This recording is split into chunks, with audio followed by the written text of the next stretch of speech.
Oh, my hair's a bit of a mess. Hello, everybody. Hope everyone's doing swell. Hope you all had a good weekend. I know I said there was a chance I'd stream some more of the Duelist Cup on Sunday, but ended up deciding not to. Had other stuff to do, so apologies. But plenty of content for today. Yeah, should be cool. I should talk to Robbie. I don't know what that's supposed to mean. Simo, Simo, thank you so much for the sub. New headset day? Nope. Definitely nope. Still got my dangling little broken piece of poo. Yeah, that was good. Did I have fun with Gabe? I did. It was a nice day off. But yeah, they surely banned Maxi. Well, I know that didn't happen. I briefly saw the list, so it's not going to be like a first initial reaction. But the OCG ban list I'm going to react to, I haven't had time to really thought process it. Honestly, I couldn't tell you what was on the list entirely. I know Bonfire got limited, I think, or semi-limited. Beatrice went to 1, I think. Some real dumb choices. But we'll complain about that in due time. I think I wanted to start off with Master Duel. I think it's a great way to start off the day. So I'm going to load up that real quick, and we can go from there. Okay, one moment.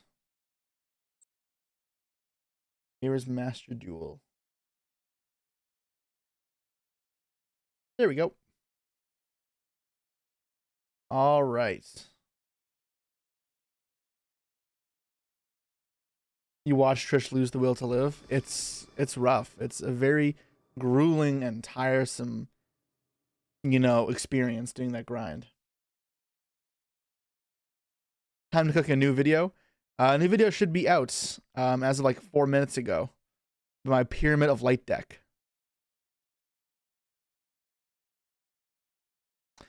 So make sure to go watch that after the stream, of course. Yeah, so the new event is starting today, right? That's right. It should be live. Here you go. Special regulation duels. Okay, so what's the event info for this? So aim for specified number of victories. Well, okay, yeah. 3 wins, but we'll try playing more, I guess. Only use OCG cards released up to November 13th, 2010. So is this counting like 6 Samurais? Like was Storm or Ragnarok out yet or no? I don't know. And then blah blah blah. Save replays, garbage. Okay, so we've been in the middle list. Okay. Wait. Time travel 2010. There you go. Time travel. So what's limited? What's some bullshit that's limited? So yeah, these are like our power cards. Tengu isn't here, but Trishula is. Trish is legal. Infernities. Andy's at 2. Lone Fire's at 2. Interesting. So is Glow Bulb legal? No, right? No, Glow Bulb's 2010, right? The Glow Bulb should be legal. It is legal. Okay.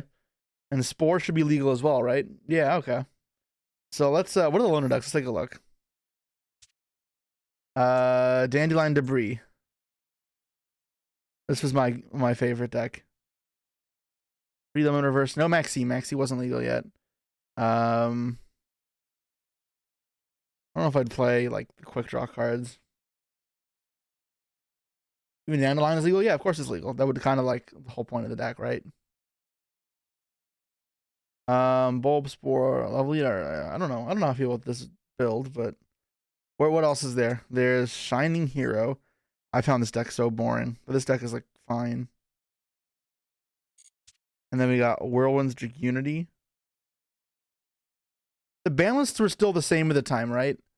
So this is pretty much just the same as TCG, but like for Star Strike Blast. Yes, there's Hidden Arsenal stuff. Josh got bullied so many times by this loner. All right, let's select the loner. We don't have to craft anything. We'll see how this goes. I do love this deck. Goyo's poster errata.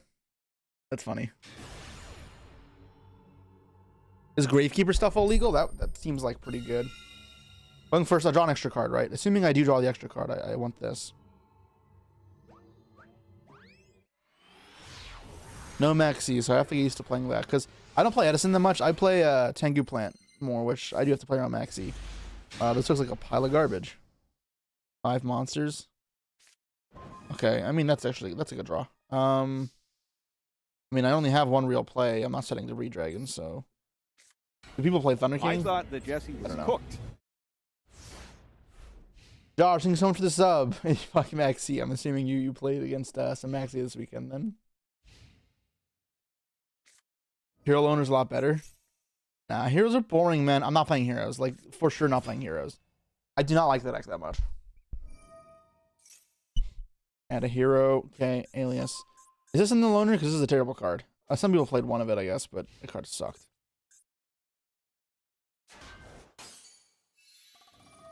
Pop. Set before attacking is crazy as well, but besides the point, I guess. There's no heavy. Right.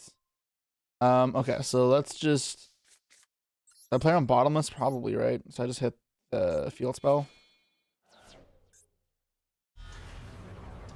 I did in the WCQ. I didn't really compete. I was mostly watching others compete. Swing, 24. Okay.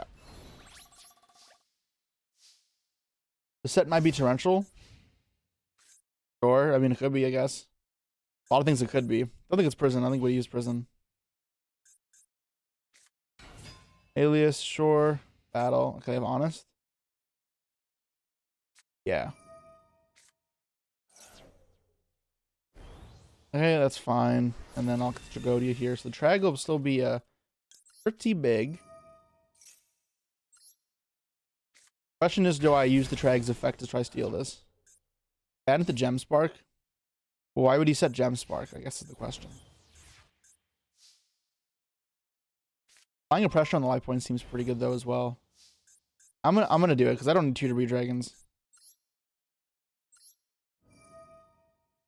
I think this is fine. It'll still be at 24, which is pretty big.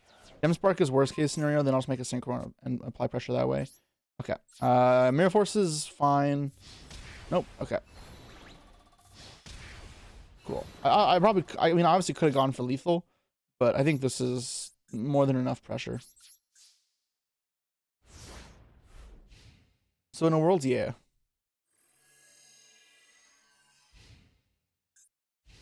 Miracle Fusion for Shining. You call, sure, whatever.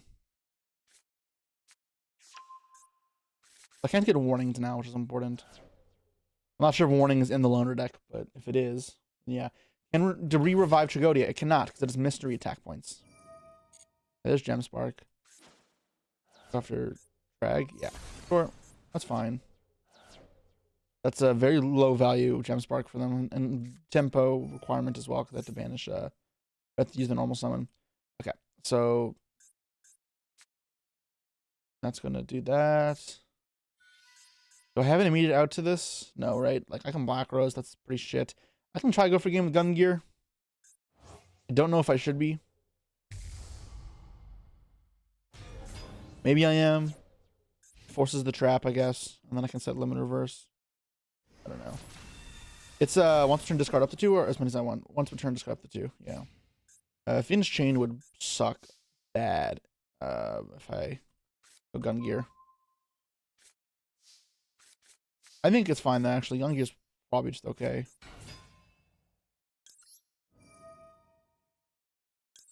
I also go Drill Warrior attack directly for half damage, which is pretty funny. But I think this is better. But no, this level 7, I can't count. If I had level 1, I could have. By Dandy.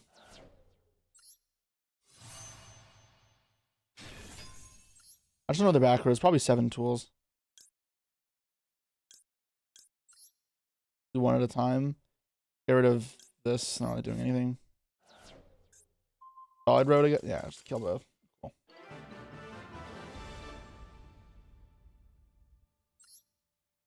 Alright. I should probably see what's in the Loner deck so I know what to play around. I don't really remember. No Starlight Road. Okay, it's probably 7 tools face down. Yeah, a bunch of garbage. Cool.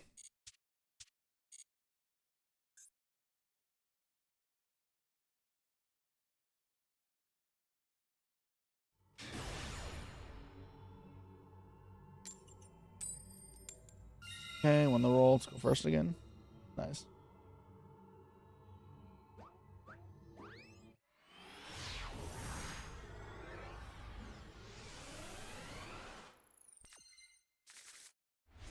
Okay. There's no maxi, so I can kind of go off with this. There's no librarian though either, right? TG Hyper Librarian. Formula is in here. Lone Fire Dandy gets Spore and Crow. Is level 10 is Shooting Star in here? Shooting Star is not in here. I'm not going to play aggressively then. I'm just going to take it nice and slow. Just set this instead. This is really good. Only need to Reiko. Like obviously this is like a combo of its own, but I can just save that.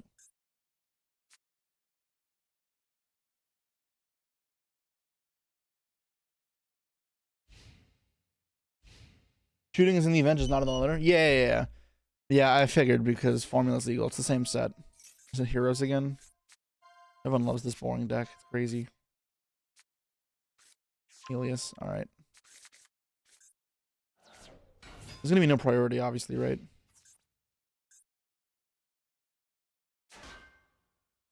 They have Honest. Good to know. Some tokens.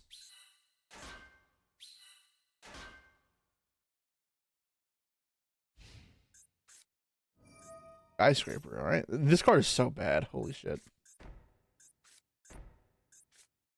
The last card hands Honest.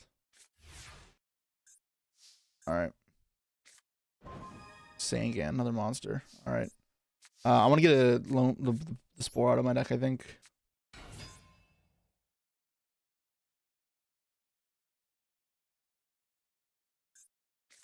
Gem Spark. Do I push with Reborn? Yeah, I like it. I think it's fine. I thought monsters. I think this is good. I think he doesn't want me to play. It's a good sign. I think let's go Formula into Black Rose. Works pretty well. He uses the Spore. I'll be drawing a 6 next turn. If he swings into my empty field, then I get the drag, which is actually pretty appealing.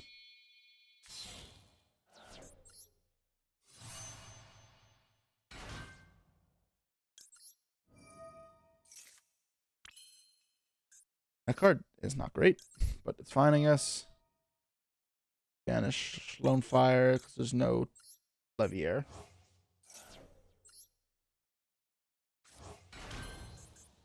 Alright, Cadaster. Let's make it bottomless.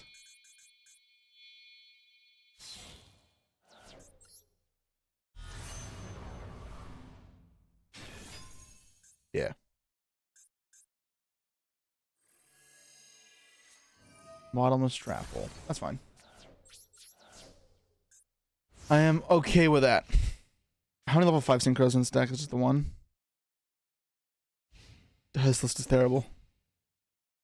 It's fine. Warrior Lady. Alright.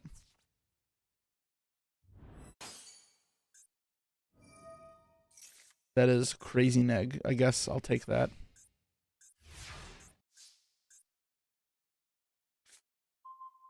It has D prison in it. If this eats a D prison, I'm probably happy because I already have plenty of monsters.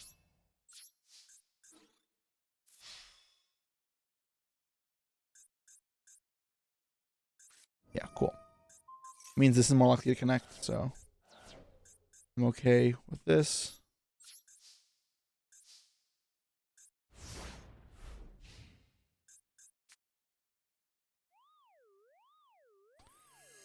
The hand is Honest, 2 unknowns. I thought that Jesse was cooked. Alias, okay. Fine.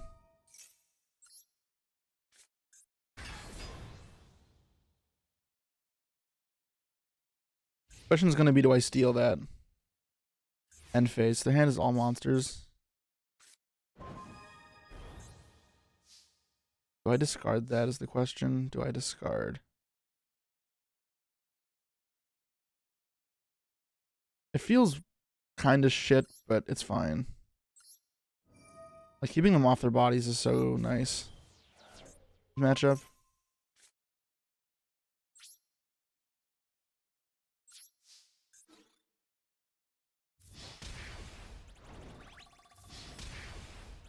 Then if I set this and pop a card, it goes up to 18 next turn. It's 37. So I'm going to set this, and if someone a monster, I can pop it, and then this threatens lethal next turn. Should be good. Mr. Thickness, thank you so much for the sub. Appreciate it. Ugh.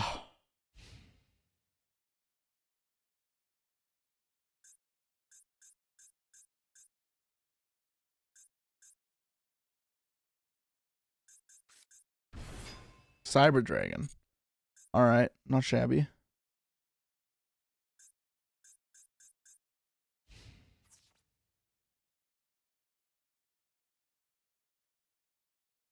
It's weird, because if they set Honest, they don't actually have a good answer. That being said, it's probably still just this is the best play. I don't want to discard too many cards. Scared of this. Just concede? Okay, well, they probably shouldn't have conceded there. They had normal summoned, yeah. They had options. Unless their hand was like another skyscraper, and that would have just sucked. Although I guess it's possible.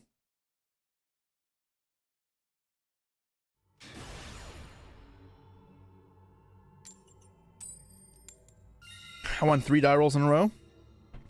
Damn, that's lucky.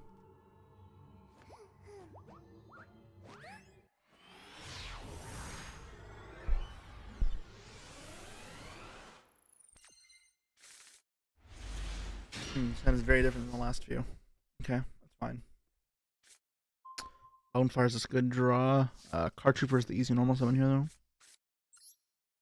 Roll 3 cards. Alright. It's fine.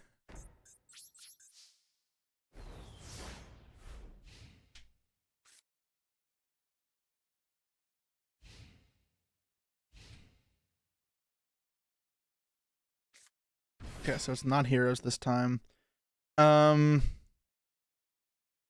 want to let them get a synchro play set up. Or I want to just kill this now.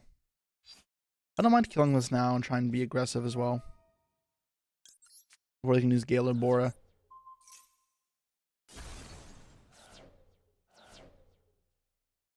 Next turn I can do quite a lot. If I mill Dandy, it's even better. As Value Turbo? Oh, okay. Well, then maybe this was not a good play.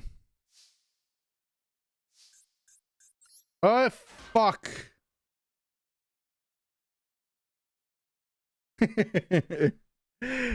Oh, I meant to use the effect, not turn it to defense mode. Alright, well, so much for pressure. Okay, not helpful.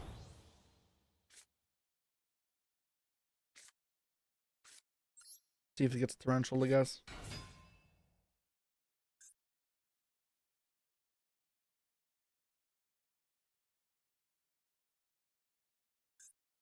A formula.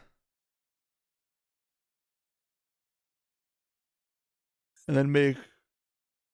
Okay, I have a play. Ooh. Oh, I got back. That's fine.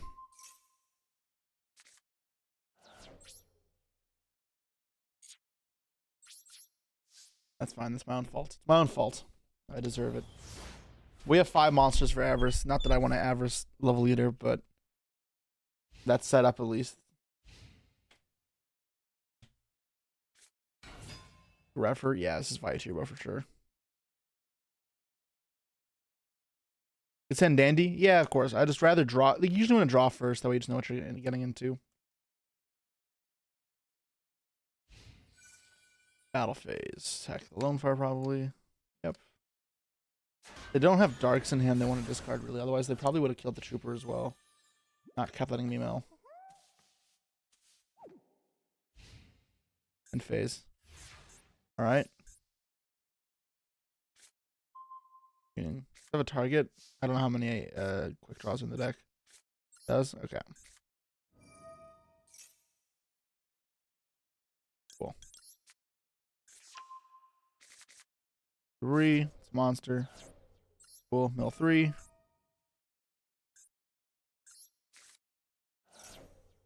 The other avarice. I don't really want to use it here. Can't be attributed, right? Oh, except for attribute summon. I think I'm just still gonna be patient here.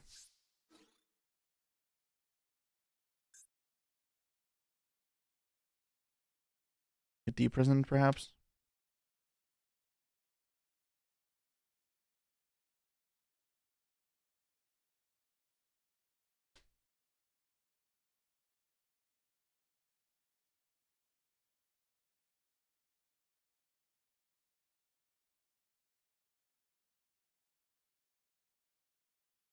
Maybe send a Book of Moon. I'm trying to think what it is.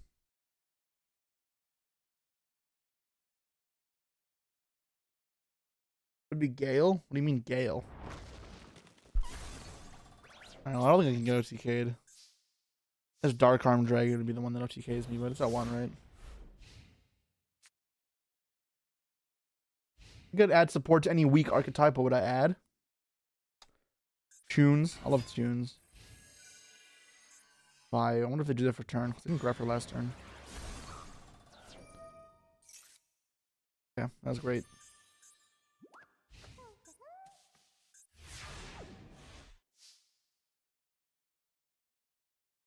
Raw Trigodia. Yeah. So let's discard. Get our 2 tokens.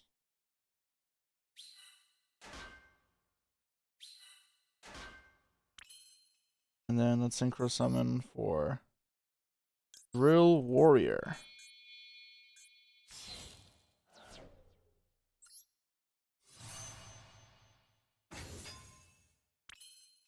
Nothing there still. I had Torrential on this. How bad is it? I should probably draw first then. Put this back. Back. Back. This back. This back. Leave the other graveyard effects in there for Movement Reverse if I draw one. There's 3 of those in this deck for some reason. Yucky Break. I'm gonna get rid of Trag. I don't really want it.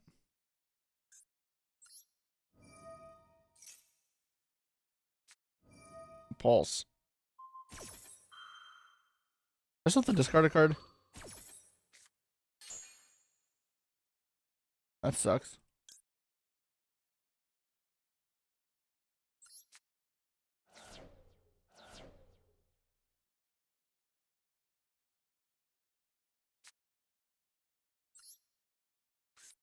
Fact.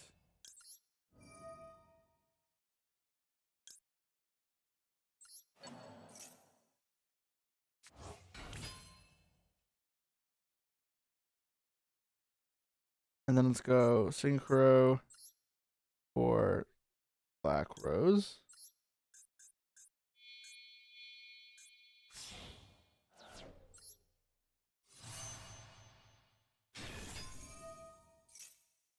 No, not gonna blow up the field. Okay, so now I can go send Bulb. Make Formula, then Trishula.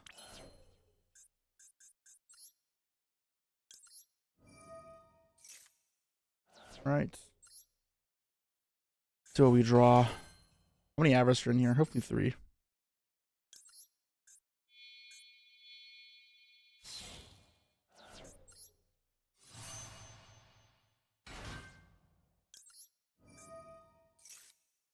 Sure. I have to level eat now.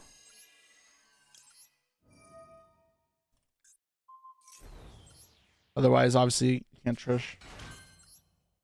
Trishula, 1, 2, and I guess I'll use a token.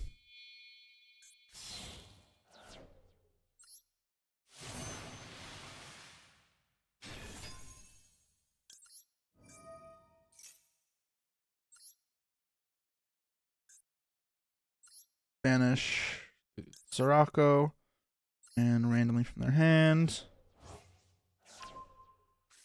Monster Reborn. Alright. Gores, I'm not sure if it's in the format or in the deck or whatever, but nothing there. Cool. Yeah, if Gores was there, it'd be like a little annoying, but it wouldn't be the end of the world. I probably should have synchroned with a level leader so I could bring him back. It's an extra body for Caius. That was probably a mistake.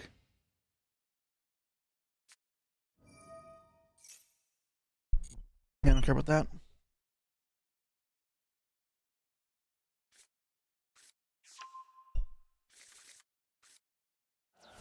Make an army knight for plague. Okay, so we're gonna go plague probably into Goyo. Oh wait, no, Goyo's a Rada. They can't make Goyo. Well, that's pathetic. This should just kill them then. Draw alone, Fire Blossom. Don't need to do that when I got good old Caius. Shadow Monarch.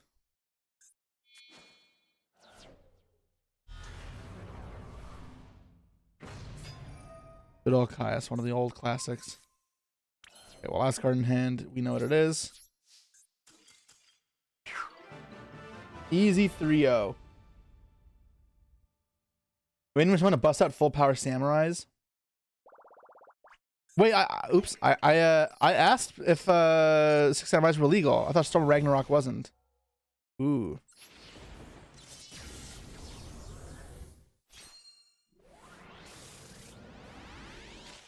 All right. Come on, something good. Royal SP. Wings of Light. All right. I mean, I have like everything I want from this set, so I don't know what I was expecting. Gateway's at 3. Wait, excuse me? Sure, but the rest of the 6 samurai cards, they're legal. Yeah, this is by far the best deck.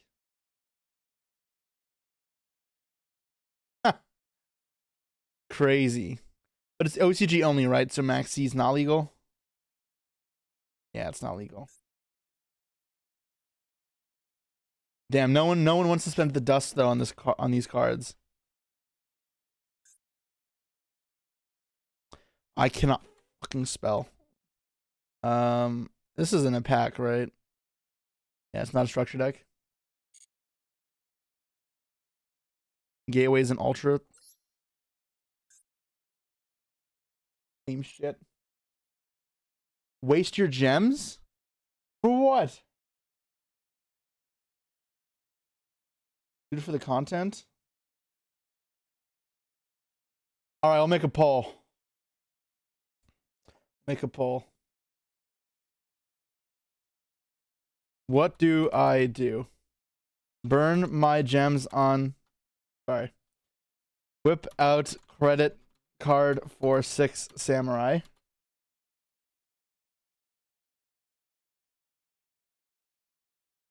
For Sam. I'm gonna say Sam's. Don't waste money. All right. Let's see how the poll goes. And then I'll switch views.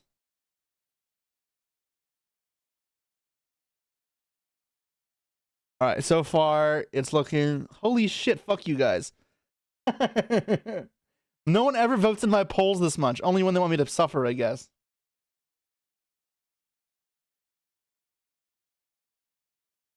Wait, is warning an ultra rare?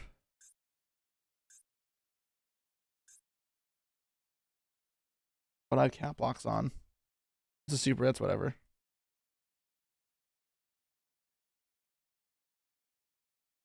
It's my suffering for your entertainment. Damn, I'm fucking whipping up the credit card. I'm saving ultra rare dust. I'm not using it for this. I'll spend the money. It's fine. All right, bear with me, folks. Time for the credit card to come out.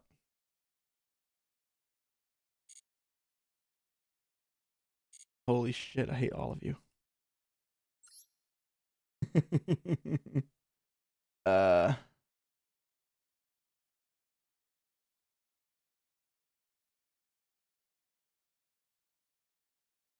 Add funds.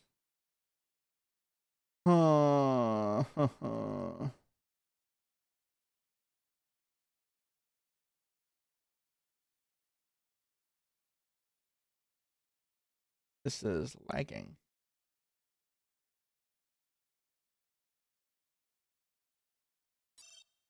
There we go. Legit. Why? I mean, it's good to have the 6 samurai cards, I guess.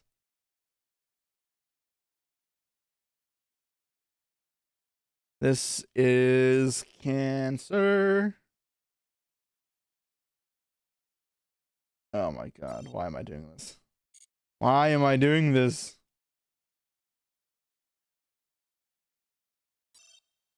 All right, there we go. 4,100 gems saved up. That should be enough.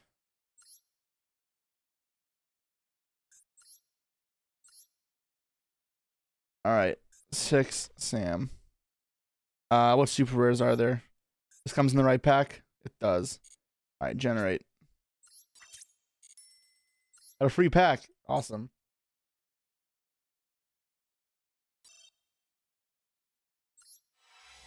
It's surely enough. Yeah, hopefully it's enough. Nice bait. Nice free super rare that's not in there. Okay. Oh god. Someone please sub, make it worth it for me. At least a little bit. Fuck me. I not realize this was legal. We're just gonna destroy people, by the way. Agatama. Can't resub. You can gift.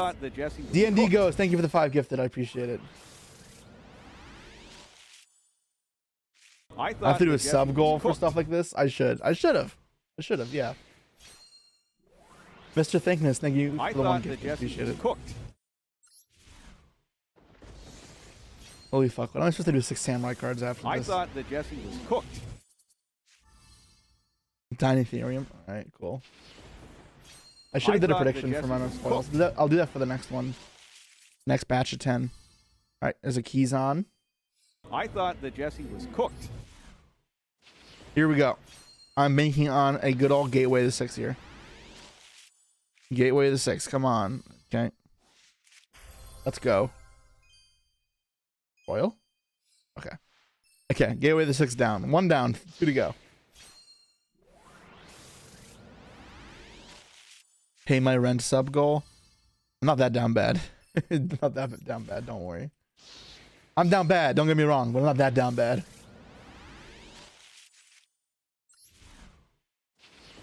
Don't you need Xian? I do, but Gateway is more important to have a 3. I can probably get away with 2 Xian just fine. Alright. Let's start a prediction how many ultras I get. Bet channel points on my suffering. Do it now. So what are the featured cards? What ultra rares can I pull? So just the 3 on here. Oh god, I don't want to pull this crap.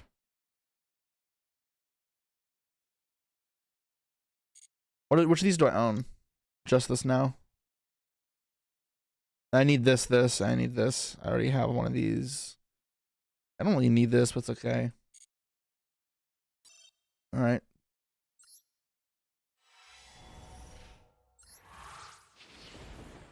Did you ever build Yubel? Not yet.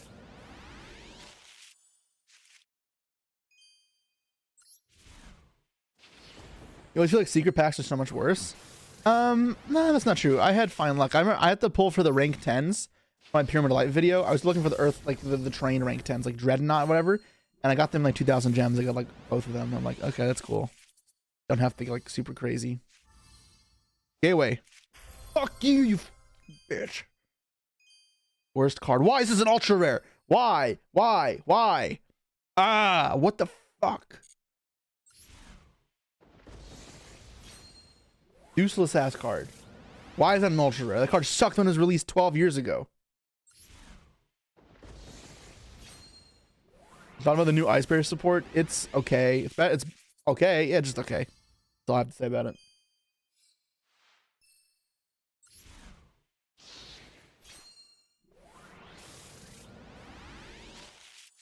That's gonna be my only ultra. I'm just gonna cry. I'm just gonna cry. I'm just gonna cry. I hate that card so much. Like, there wasn't a card you could pull back in the day. It was a structure deck card. It was just so bad.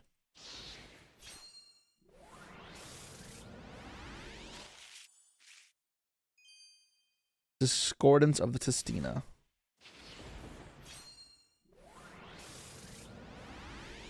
Crazy expensive Lancey got in the last 24 hours? What are you talking about? Lancey went up? Is it a new support or something? What even is this? Look how many fucking words are on here. This is like illegible. The Ice Barrier, not the artifact. Oh, okay. Why?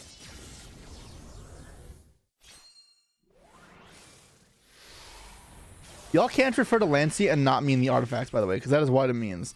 Okay, here, Gateway or Xian, Gateway or Xian, Gateway or Xian. All right. You know what? That's fine. I'll deal with it. I'll deal with that. That was okay. Now we press forward. Gamba again, guys. Gamba again.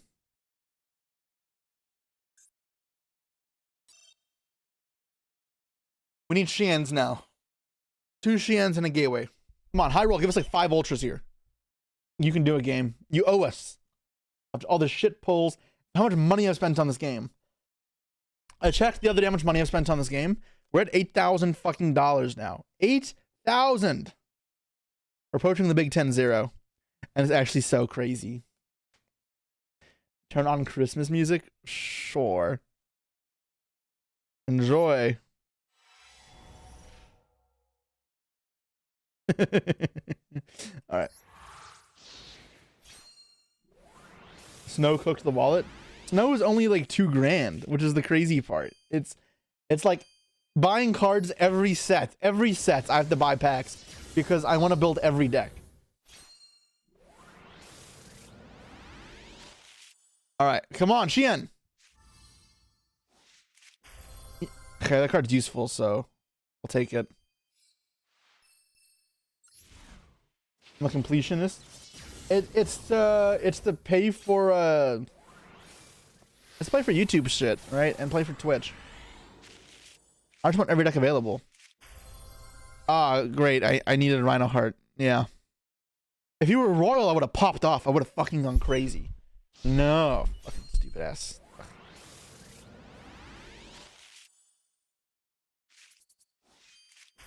Oh, nice. Okay, perfect. We got a Xian. So y'all are hating on secret packs? I feel like when they release a new set, they make it so ass, like you never pull good. But when I open secret packs, I feel like I get what I want pretty quickly. Okay, this is the wrong side of the pack. What the fuck is this? You have to spell a card that's going against 300 attack. Like a factor, continue spell control, turn to the hand. And this is so awful. I guess this effect is okay, but this is awful.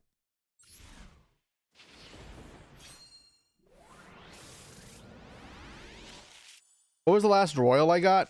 I don't remember. Oh, actually, no. I opened Legacy packs yesterday. I was literally just on Master Duel. And I opened Legacy packs, and I got a Royal Rare Gearfried. That was super sick.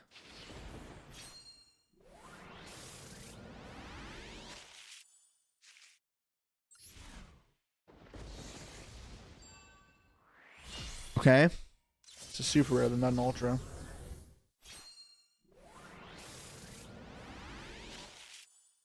Immortal Phoenix? Yeah, the good one. Not shit one. Yeah, not a very helpful upgrade.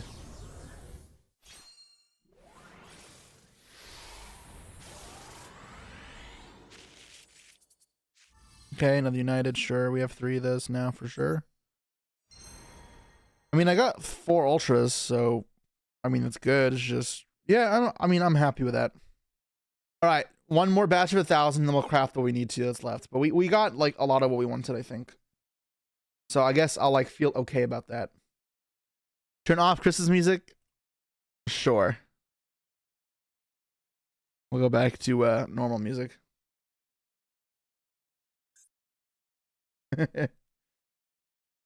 Where's your Christmas spirit, guys? What am I saving the Ultra Rare for? Crafting a Royal Rare, my choice later. Maybe a Thunder Dragon Colossus, maybe a Pearl Rhino, maybe a Royal Kalos. Who knows? All right, let's dig in. Last 10 packs. Xian, 2 Xians and a Gateway, or even 1 Xian and a Gateway, I'll be happy. 3 Ultras. All right, good start, good start. Just don't give me this stupid XYZ.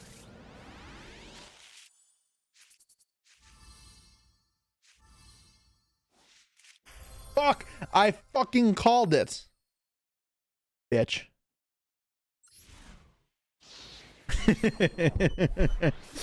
Why can't this be good for once?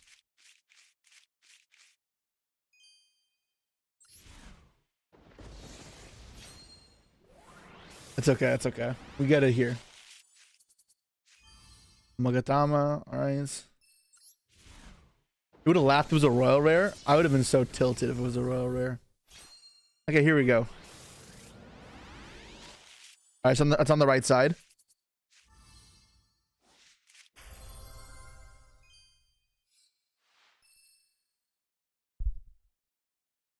Piss ass piece of shit.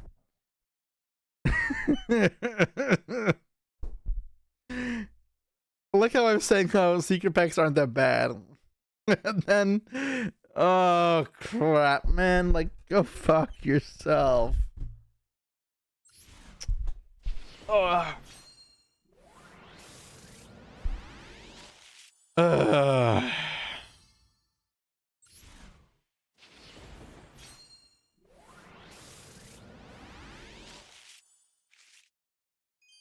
If we get 3, it's equivalent to 1. No. Ultra? Ultra. All right, all right. Gateway, Gateway Xian, Gateway Xian. It's right side. Fuck. If it was an Exceed again, it would have been crazier. But that's like, I don't want the second one of those. Who knows? Maybe one day we'll need 2 of those for the 6 AM support that just got announced.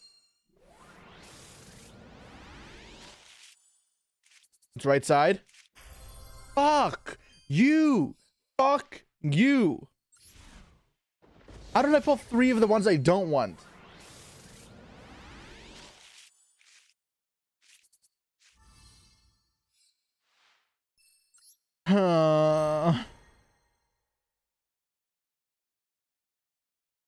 Depression.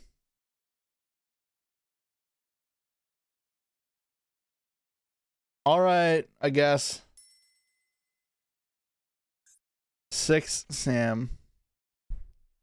I'll play 2 of these. I'm not gonna make a third. 3 gateways. Grandmaster. He's on. Smoke Signal. United. Sure, Magatama. Inishi. I can't remember what we're supposed to play. Is it like Kageki's? Higamusha's.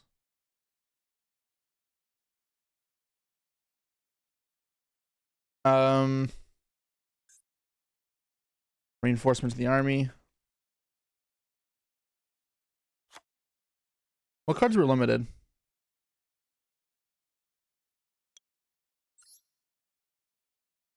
Okay, Mind Control. Sure. Trunade. Monster Reborn.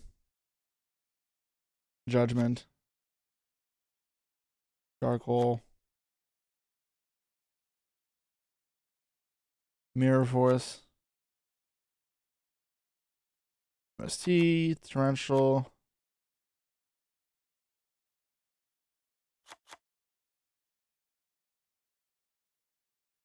And then I guess Avarice is like fine. I don't know. Upstart.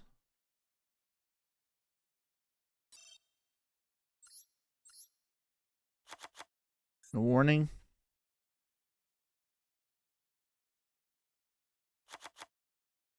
I only have 2 of these in here.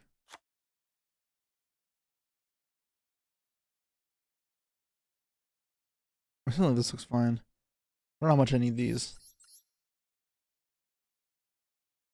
I need Naturia, Barkion, Trishula, Brionac. Fuck me. Avarice. I don't want Avarice. I don't think I need Avarice.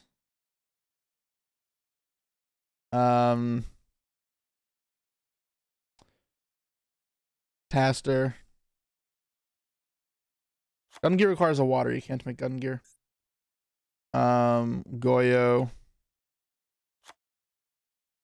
Black Rose. Ancient Fairy.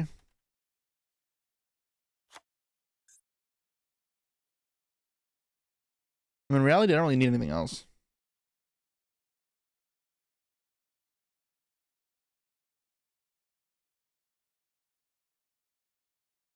I don't. Maybe play second Grandmaster. Just give me more monsters. I want to play another Grandmaster.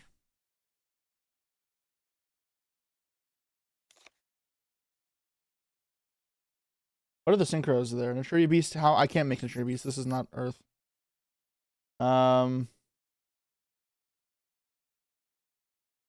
Elder is not legal. I mean, nothing else matters. No, we haven't looked at the OCG ban list yet. I'll do that after this. Iron Chain Dragon. Yes, Stardust. So I have double tuner. Like, God. I really don't have Stardust. Holy shit. I'm not making Stardust. I feel like I'll have to open that pack later, sooner or later, for other reasons. Mistworm, yeah, that's fine. Okay, I'm just playing the extra deck like this. I don't care. You're not sending anything else.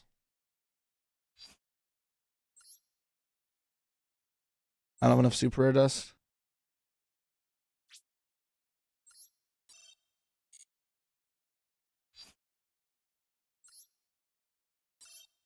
Give me a royal. Nope. Alright. Whatever. Whatever. Needs more monsters. The issue is there's not really good ones.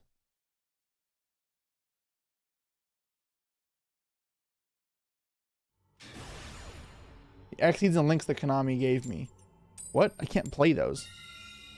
I'm playing versus Patrick with the upstart. This is Patrick Hoban.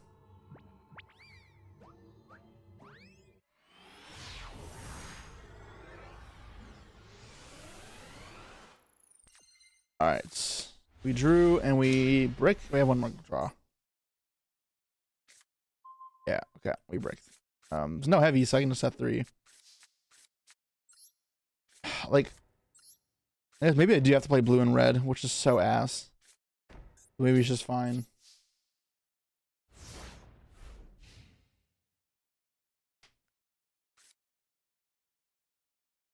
Is that Hoban? I don't know if it's actually Hoban. Probably not, but like I made the joke. Who knows? Potentially it is.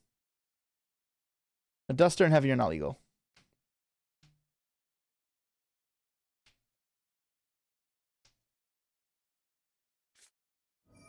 Art of Duality. Alright. Gladiator Beast. Barbaros. Alright.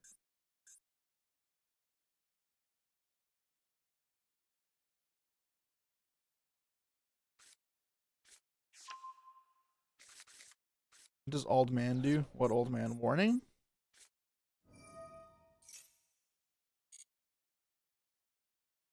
Playing hand? No, I could be playing hand.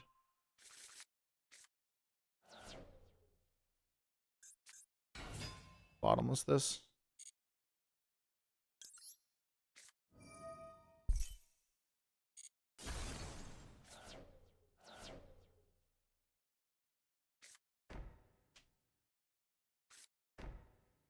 at 2. All right, and turn. Draw. Okay, Kagemusha is fine.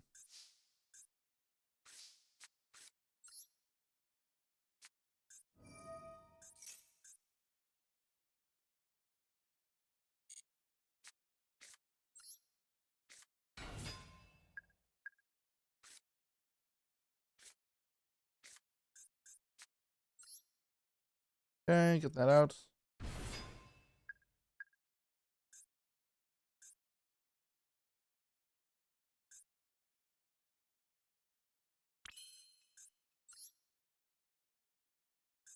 Add 6 samurai for deck to graveyard your hand, so I get to add these on.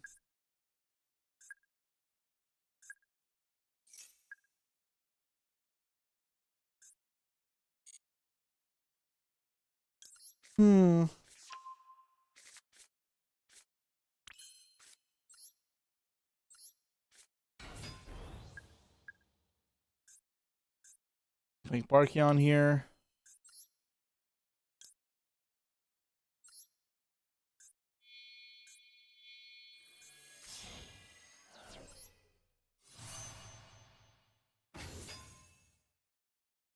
All right. Feels pretty good.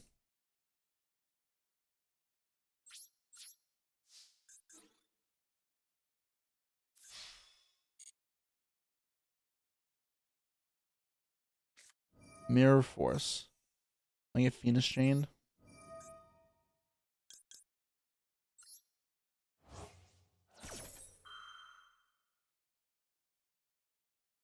Skill Drain. Alright, I'm just gonna do that.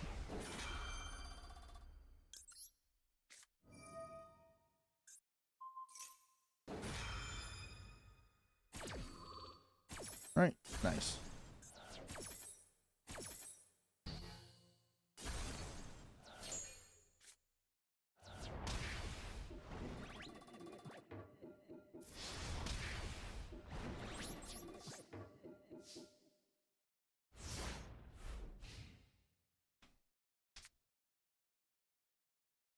Yeah, I don't know how GB can possibly win this one.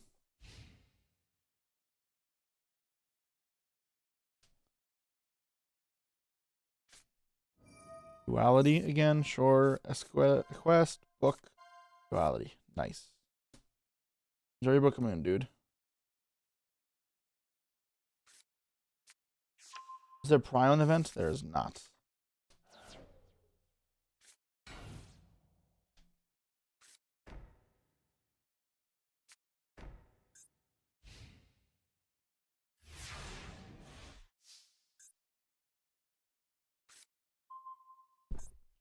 Another warning. I mean, I get they stay alive, but they don't. They can never win this game.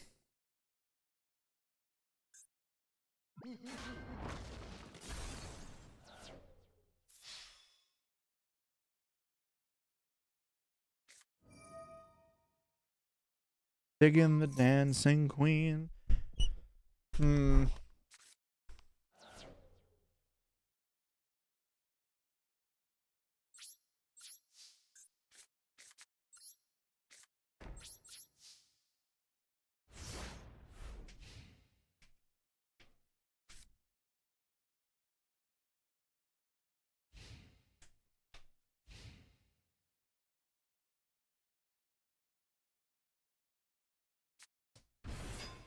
Cyber Dragon. No, thank you. Bye bye.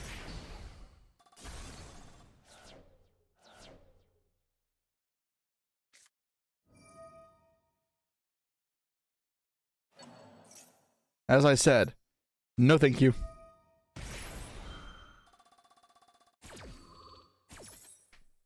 Baby, love never felt so good. What about Barbara stun? You mean just hero stun, right? I mean, it's fine. It's boring. I'm not gonna play it. I never liked the deck back then. And I'd die if it was ever mine. Not like you hold me. Where's Hand of the Six Samurai?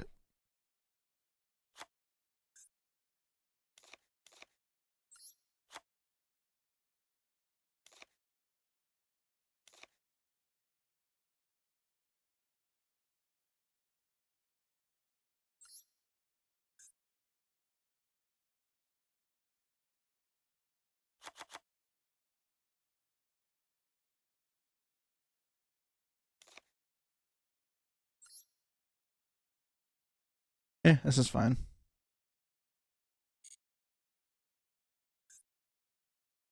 And I'd die if it was ever mine.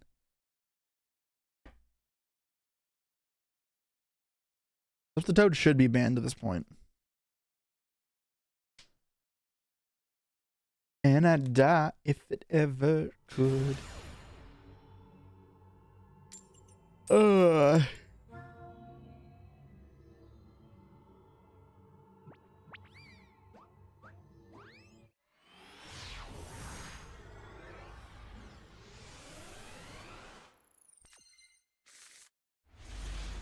Okay. If you really love me.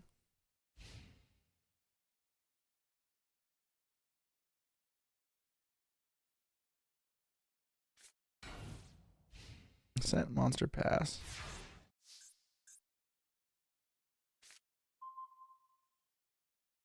Declan first.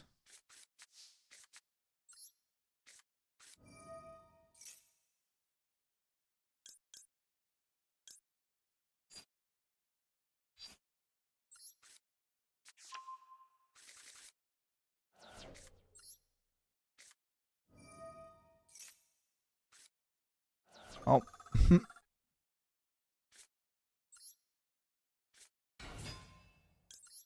It's Raikou when I can pop with hands. Let's do that. Baby. I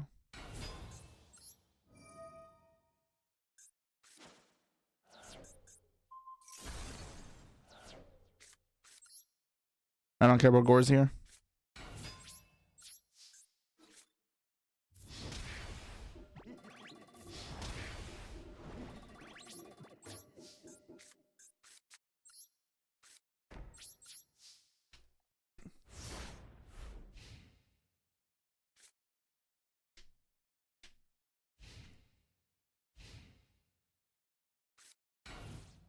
Set.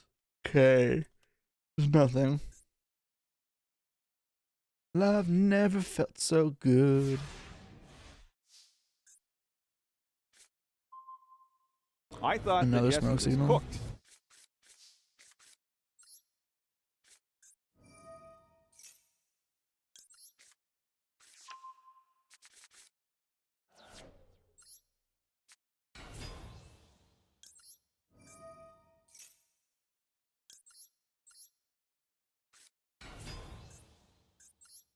Ba-dum, ba-dum, ba-dum.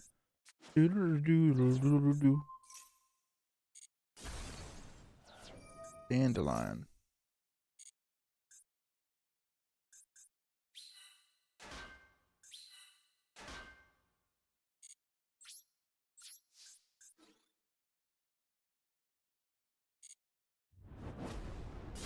Is Edison an actual format of National now? It's a trial event. And this is not Edison. Six Samurais are way above Edison power level. Saturn, thanks so much for the sub. Appreciate it. Yeah, I mean, this game should be over.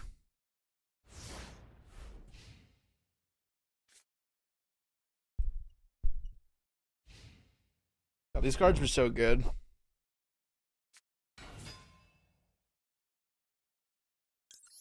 Baby, you gotta be mine.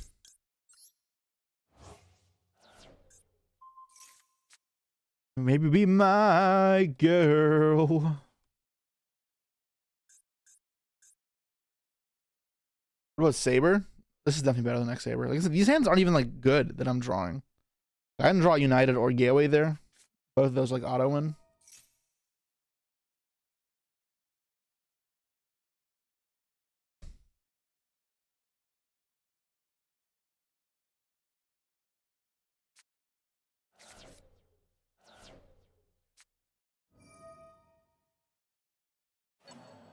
I thought that Jesse was Rayborn, cooked. thanks so much for the one gifted. Appreciate you. Do do do do do do. Blow up bulb. All right.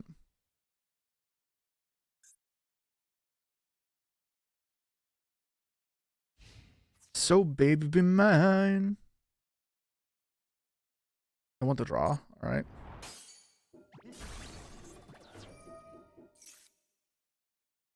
The normal summon, the reborn. I don't know what they plan to do here. Yeah, exactly.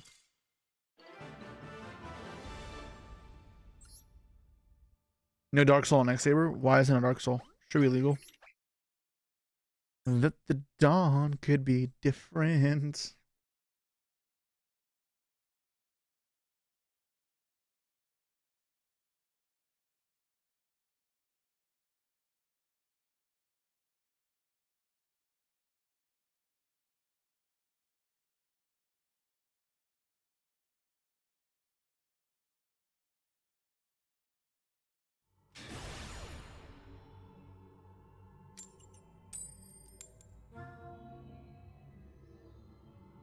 Oh, it's TCG exclusive? Oh, yeah, that deck is terrible then. Holy shit.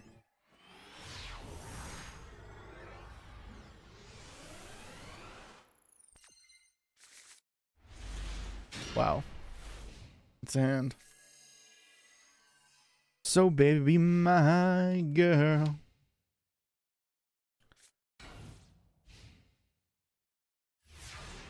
So, baby, be my girl.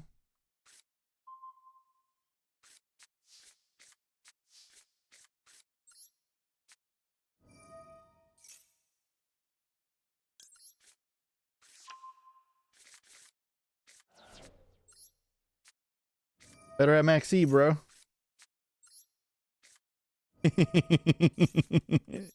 This is totally okay. What I'm doing isn't unfair at all.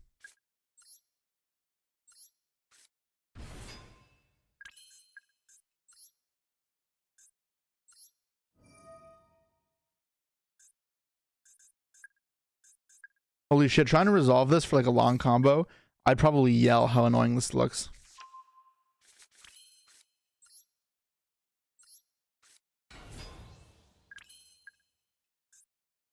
Effect.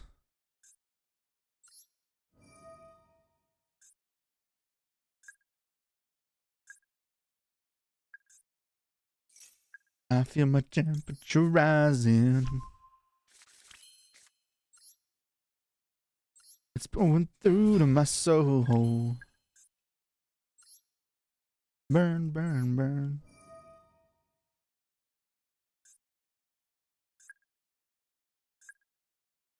I don't know which way to go.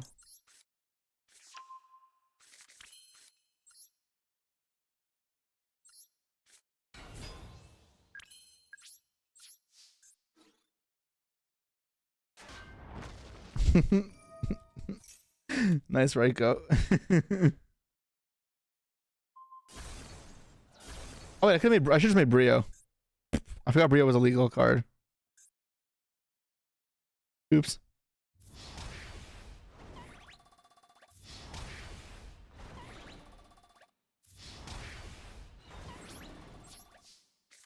But I feel fine.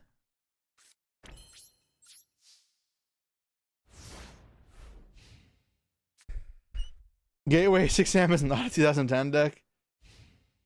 It came out in 2010 in Japan. Does that do anything? No, it does not. You can make your Iron Chain Dragon, my friend. Enjoy.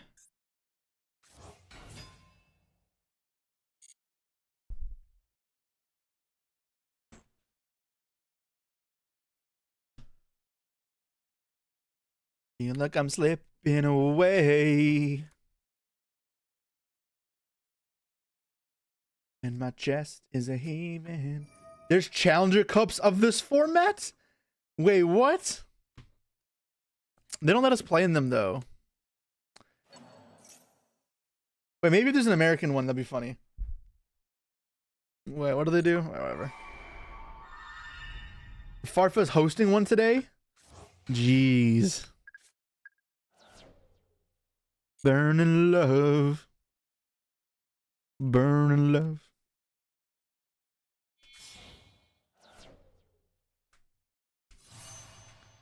Iron Chain Dragon. Oh no. I'm so scared. Anyways.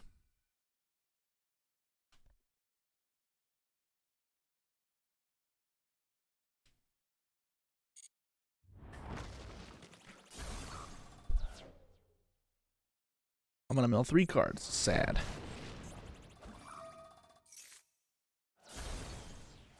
Why the hell do they not give me American Challenger Cubs? Because Konami doesn't like me.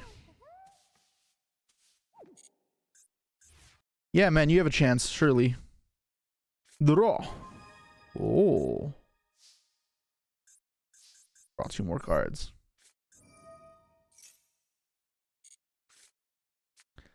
Ah, another gateway of the 6.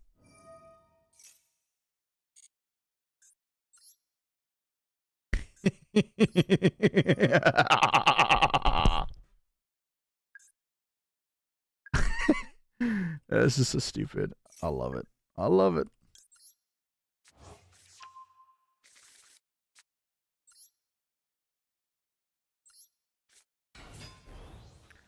Give me counters or give me death. Let's just remove counters to make my guy big.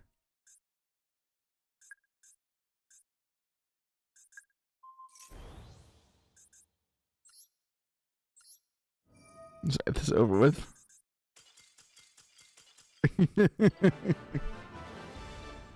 I don't know why they were still playing. I don't know what they expected. Gateway the 6 is one of just the most unfair cards. Like, even by modern standards, that card is crazy. Like, there's literally just like, ugh, I have trauma from that card.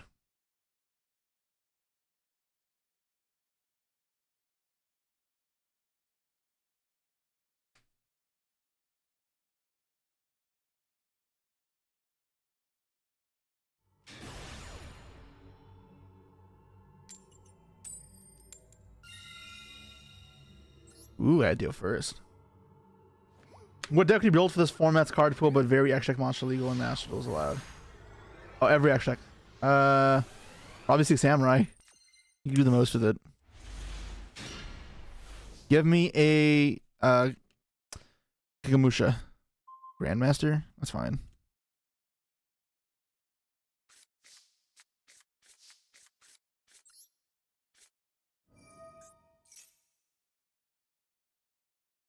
Normal.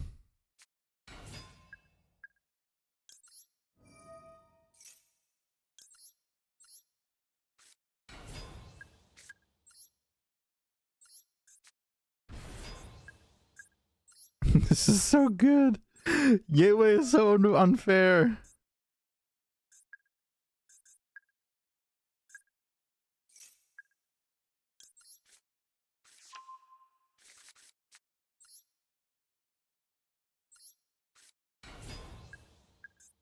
Now, Kagamisha for follow-up.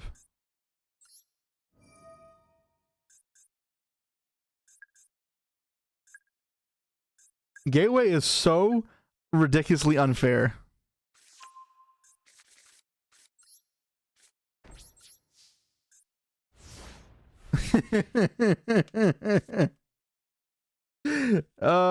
This is so crazy.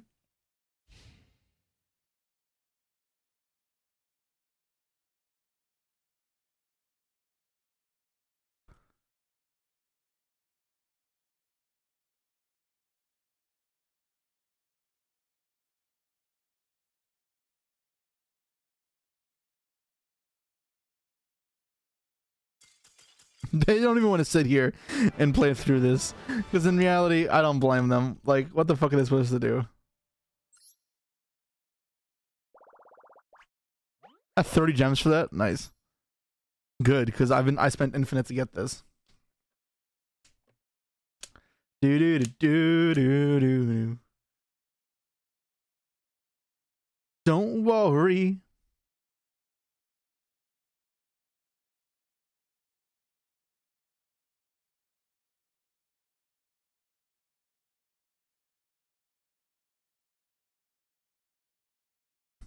About a thing.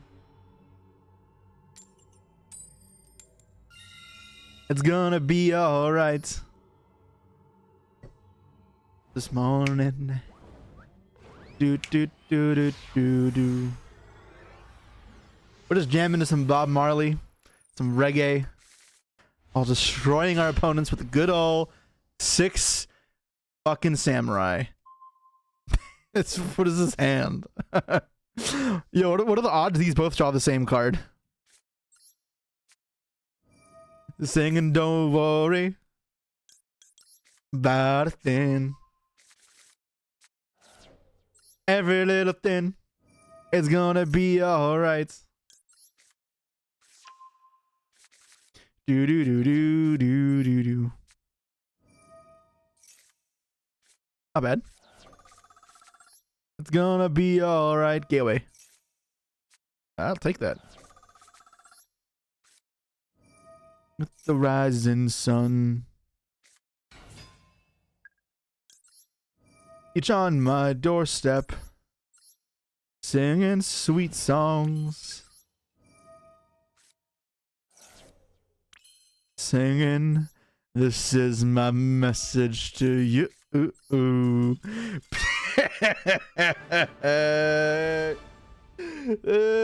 is so broken.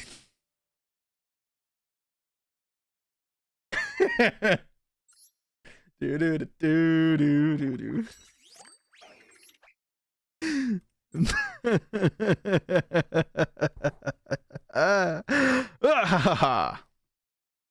This is so not close. Why is this legal? Why did they not just make this from a set sooner?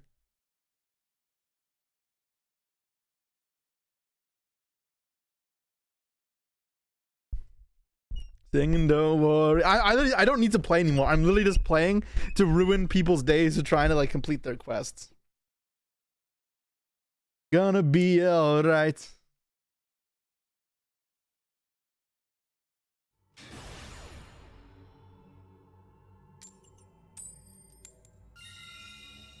I won the roll. Let's go.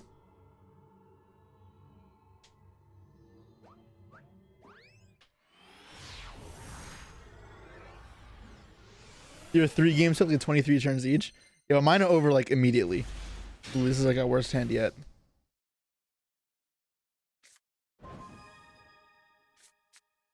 All right, it's fine.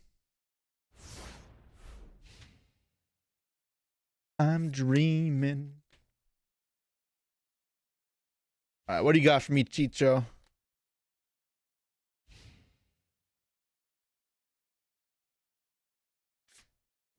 MST blind or on the United?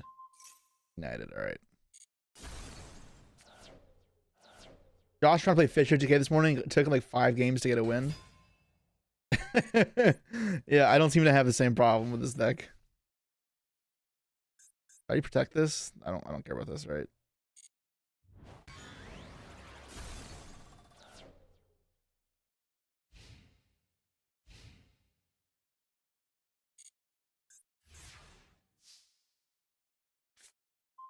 Do do do do do do do. Am I gonna reckless here? It's just if I don't draw monsters, I can't apply pressure. But I'm gonna do it. Wrong gateway, it's just game. Oh, okay. That was the most Hoban reckless greed I've ever seen.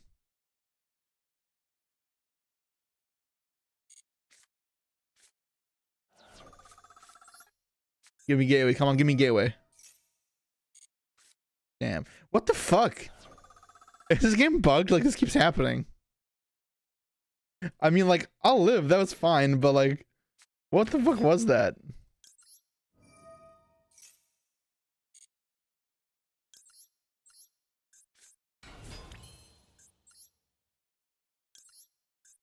Am I shuffling? Apparently, I'm not. I need to learn how to shuffle my deck properly.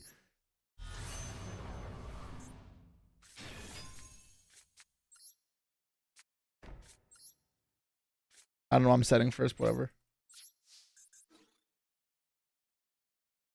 Song worth singing. Shin and the Dream. I mean, I have Shin with double warning Mirror Force. Like, I'm fine. Make your own kind of music. I'm sorry, I'm in a very sing-songy type of mood.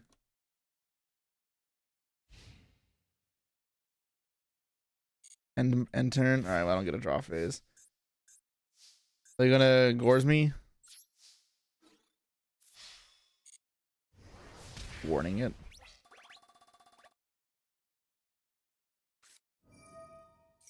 Yeah, I'm good, buddy. You can keep that in the graveyard.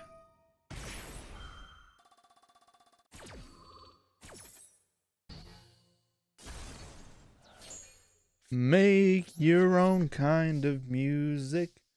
Is a priority? Nah.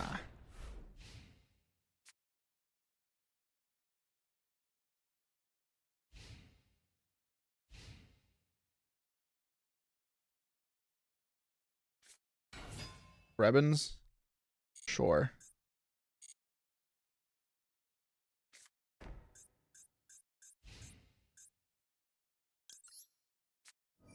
I don't know why I even did this, but whatever. Look at negate it. You gotta make your own kind of music.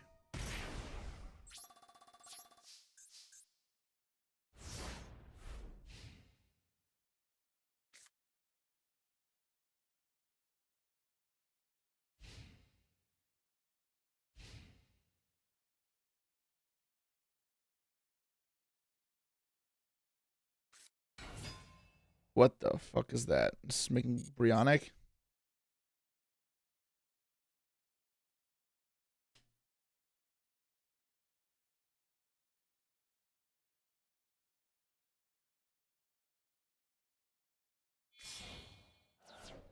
You love my vids and they help you some decks. I'm happy to hear that. Air Force this. Got 4 darks, 3 darks. Dark Armed is live.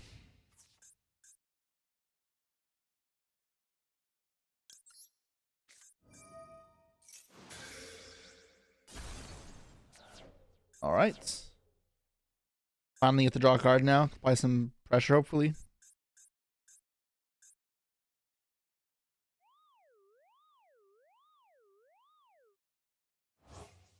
Ooh, Chaos Monster.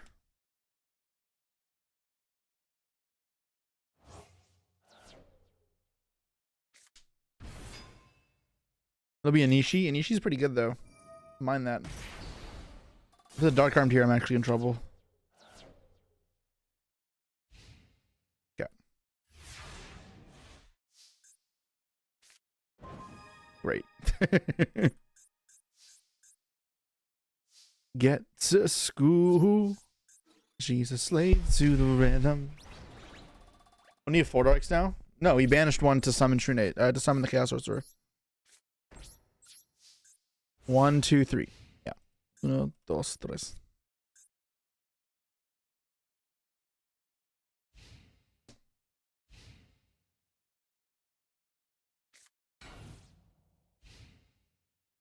Raiko's actually bad here. I don't have monsters. That was very good. Who work her overtime? Oh shit. That's actually annoying.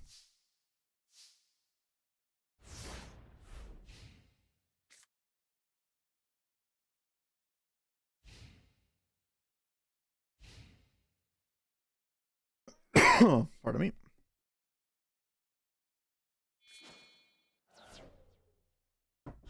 Oh god, this is actually really bad. I'm gonna lose this game. I'm gonna lose.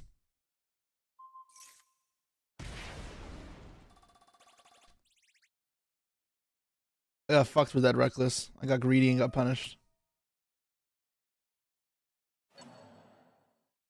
Yeah, I'm just dead. He got me. He got me. Yeah, I got greedy. I got punished.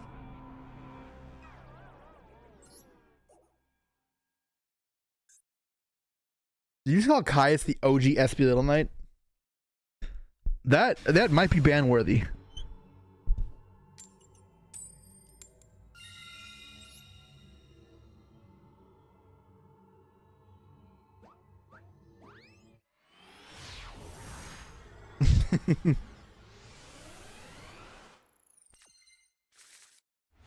In fear of the light, beat of a road.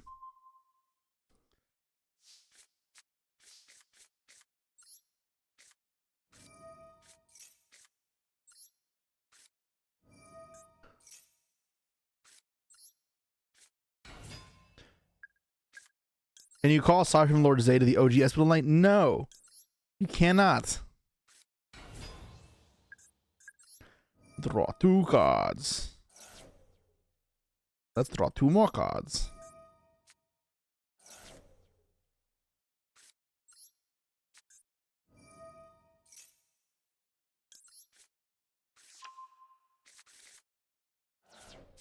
Now I use Sky Striker, engage. My deck is so clumped. What is happening?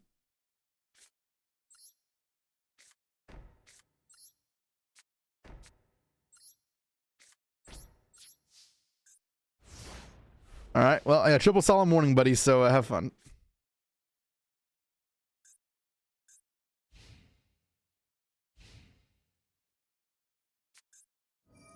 Duality. All right. Oh, it's actual Black Wings. They're just not going to summon a monster the entire game. Kaloot.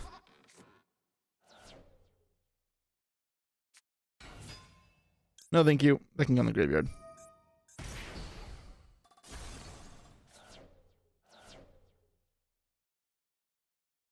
Do. Set 2. Alright, give me Gateway and the game's over.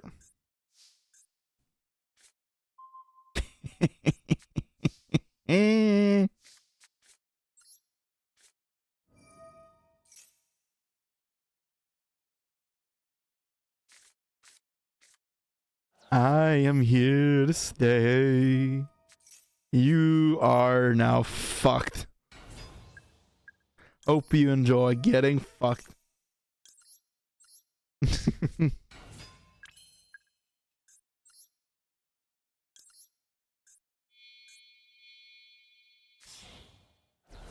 Oh god, this is so brutal. Add a 6 sound from deck to hand, why don't you?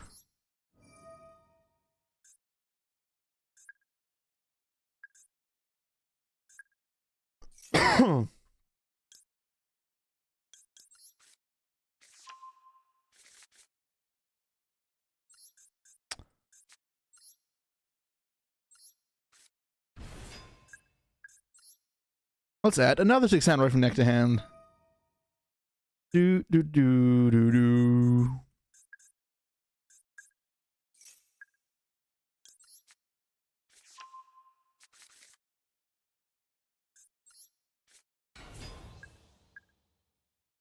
is game, right? Yeah, this is definitely game.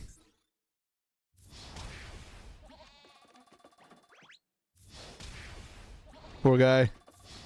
Got his ass handed to him. Watch out for Nibiru. Oh no, not Nibiru.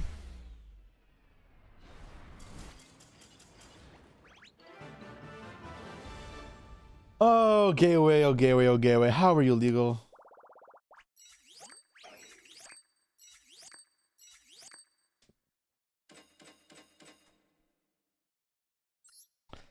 Are we the best archetype? Every archetype had Gateway the 6. No clue. I can't believe our record is marred with this one loss. It's depressing. It's unfair. I only got 2 missions, really. They didn't give you extra missions for that? That sucks.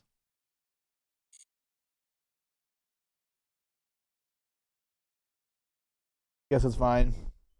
Tier. It's always tier. I don't know if it even is tier. It might not be tier. You are not alone. All right. How about we do some reaction to OCG ban list now? We've had our fair share of fun with the 2010 list. So let's take a look at what we got here in terms of ban list. Where is it? Bit of limited list updates. All right, let's take a look. What happened in OCG? Glow Up Bulb is newly unlimited to 3. 1 to 3. Okay, so 1 to 3 doesn't make a huge difference. This card should be at either 0 or 3, to be honest. However, this card is really cool. It's a card I want to see legal in other formats as well, because it is a good card. It is very good. Don't get me wrong. It is better than Jet Synchron, and that card is solid. This card is definitely just like playable in a lot of decks. Is it broken? Probably not. And can it be unbanned? Probably. So I'm happy with that change, and something I want to happen in Master Duel. Ib 2 to 3 does not matter. Colossus 1 to 3. This is good because it makes Pure Thunder more playable deck, and it kind of means that like the decks splashing Colossus don't get any better. So and those are the decks that were the problem. So I think this is a good change. Well, for Scorpio 1 to 3, did not know that was at 1. I don't know why it was at 1. Did not need to be at 1. 3 is fine. Time Seal is garbage, so 3 is fine. Blaster went to 2. We've seen in Master Duel, the Dragon Wielders are like not bad rogue decks, but they're rogue. They're not breaking at all, meta breaking. So to 2, to 2, to 2. Tempest as well to 2. Okay, cool. That's all fine. Quick Fix to 2 is fine. Again, Master Duel shows us this card can be a 3. It's not much of a threat. And here's where it gets wonky. Bonfire to 2.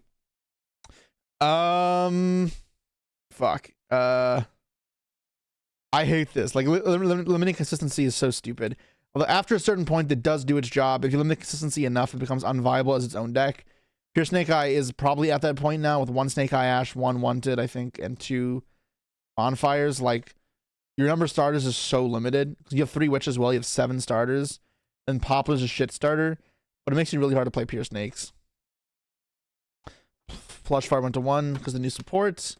Kieran went to 1. That's overdue. We got it in TCG before them, surprisingly. Features 3 to 1 is so, like, delusional. Like, this is like the Colossus one going to 1. Why? Like, it's 3 or 0, because all you're doing is hurting actual Burning Abyss. That's all this actually hurts. Is actual Burning Abyss. Which, like, who the fuck cares about? That deck is tier 3 garbage. I love that deck, but it's garbage. Fiendsmith will still play the exact 1 copy they have been playing. Little Knight 2 to 1. This is like a little better, but it's still bad. I mean, the thing with this is oh, okay, I just saw that. Is at least here, some decks were playing 2 with this card. Like Rescua's played 2 of it. It's a very small hit and random. I do not think this is the way to approach the card, but I guess. Some people give the argument that it's signaling that it's going to get hit harder in the future. I don't like that argument. I would rather just be straightforward with how they do things. I guess the argument for these cards being limited is like Unicorn hits them now, Castor Unicorn, but like, I don't know, like, it matters more for Little Knight, I guess, but not crazy. Snake Eye Ash, 2 to 1. Yeah, more consistency hit, not a huge fan of. Although Pure Snake Eye is reasonably dead. I think because of Volcanics, though, Fire King Snake Eye can manage just fine. Like what we're seeing in Master Duel, you just play that extra normal summon that's good, and your deck is more than functional. You pop it to Strings, 3 to 1. What's this card do again? This is part of the OTK, right? Once returned to the attachment on this card, place a string counter each face a monster on the field except this card. During the next end phase, okay, so that affects weapons, place string counters. I think this is for the FTK. Honestly, I don't know enough about these cards to give an objective reaction how good the hit this is. Maybe chat and give me some advice here. Give me a player here, garbage hit, leave me alone, Konami, let me FTK. Okay. By the sounds of that, it's good. You need 2 for the FTK? Okay. So that sounds like fine. Race didn't play 2 SPs anymore. It did. A lot of them did. At least in Master Duel they did, for sure. I would still play 2 in that race, so I was playing race. Sanguine Summoning 3 to 1. Neat, so now you have to search it, so you hit the cards with search it, it's fine. Summon 3 to 1. Alright, taking a bit of TCG's advice here. Just ban it, but I mean better than it being a 3, I guess. Really Forbidden, Catapult Turtle. This is random. Like, there must be some FTK coming out and cards we don't know about yet. And obviously this card is can be used for Degeneracy. I think Konami banned all the other Catapult Turtle-like cards already, though, so this is more in line with their design philosophy. I mean, it's a fine hit. No one's going to miss it. It's only used for garbage. This card is banned. Thank fucking God. This card's bullshit. Tachyon FTK? Sure. Okay, Tachyons. I know, like, there's a Horus FTK playing it in Master Duel. I lost to it one day. Yeah, this card is the Cancer Floodgate. Stay banned. Hopefully Master Duel is the same shortly. Full changes. Okay, so if we're to sum it up, yeah, so I mean, these are good changes. These two, at least. These are positive changes. I think this is a good change. I think banning it's overkill. This is fine. This is mostly good. This is fucking troll. These are fine. This is good to have, I guess. Like, this is good. I like these coming back. This is not the worst anymore, because now this with the other hits in mind as well, we're at a point where fire has been reasonably hit enough, and maybe it's argued the hits are okay. I just wish they wouldn't half-ass it, and if they're going to do something like this, they just hit it harder to begin with. Like if they started off with this limited and once it limited and this at 2, I'd be a lot more inclined to be a fan of this. But yeah, and everything else here is fine. So I saw some people say this is like the worst OCG list ever. The last one was way worse. The last one really felt like it was supposed to be this list, but they got lazy and said, fuck it, let's see how the format goes for the next few months, and let's just make a half-ass list. This is what the format should have been 2 months ago. This should have been hit sooner. This to 2. Like 1 to 1 doesn't make sense either, but it makes more sense than to 2. It has a little more reasoning behind it. Like the Kirin semi-limit last few months, also irrelevant. But yeah, I mean, this is just not like nearly as bad as last one. It's not anything brilliant either, but there are overall positive trends here. Nothing egregious. Like this is the most egregious one, I guess. Unless there's an FTK that's using multiple of these. If the context here is to hit it for Fiendsmith reasons, this is a bad hit. Probably the worst one here. But yeah. Beatrice the one, same as SP to 2. It's a warning hit. Enjoy last few months of Beatrice. Yeah, I mean, that's what I expect. But I think the entire philosophy is still just bad. Even if that's what it is, and you can understand it, you can still not, like, think it's a good idea. The other thing to talk about here is that a lot of people were, like, singing the praise of Mult Chummy Perilia, saying that its existence meant the death of Maxi was incoming. I was not one of those believers. I feel like they are not substitutes for each other. It is a very far cry from each other in terms of power level. And in what's required for Maxi Legal is a lot of these powerful cards to be axed, because they would make things kind of unbearable. I think Electromite is probably like #1 in the terms of it should not be allowed to be legal without Maxi. And yeah, so I think people like screaming that the death of Maxi was imminent were like doomsayers, even though if the doom they were preaching for is actually the rapture, I guess, like the bringing us the better day without that cockroach. But yeah, I don't expect Maxi to get banned. I think it is ingrained in their gameplay, and they'd have to overhaul so much of their design philosophy and mechanics in order to make Maxi no longer in there for the game. TCG, like, to bring back Max 3, the same virtue, you'd probably have to change quite a fair bit. Although I think banning versus bringing back, it's easier to bring back than to ban. So I guess that's overall thoughts on the list. I don't think it's anything crazy. In terms of what's going to be the best decks there, it's still probably going to be Snake Eye variants with Fiendsmith. Fiendsmith Yubel looking very promising, considering there's just 0 hits. I don't know enough about the new sets, if any of the Marincess cards or Tachyon cards are playable. This was supposed to be for Tachyon FTK. I don't know if the deck is fine without it still, though. And then nothing else here does anything meaningful. Bulb was already at 1, so unless like you wanted a hard draw it, nothing meaningful will come out of this. So who's to say? I guess we'll curiously await to see how it changes. But I don't expect anything drastic, just kind of the weakening of fire as the light that burned so bright starts to peter out a bit. All right. That's what we got through OCG ban list. What's going on in YouTube? Like, I just searched Y and it showed up. Cool. Anything to react to? I know you guys wanted me to react to some MBT vid. We can also react to another Garrett video. I think the Garrett video is probably good. On Paolo. Love Paolo. think they're dragging their feet because of Worlds? What do you mean? All right, I'm gonna turn off Spotify for a second. Do some reaction.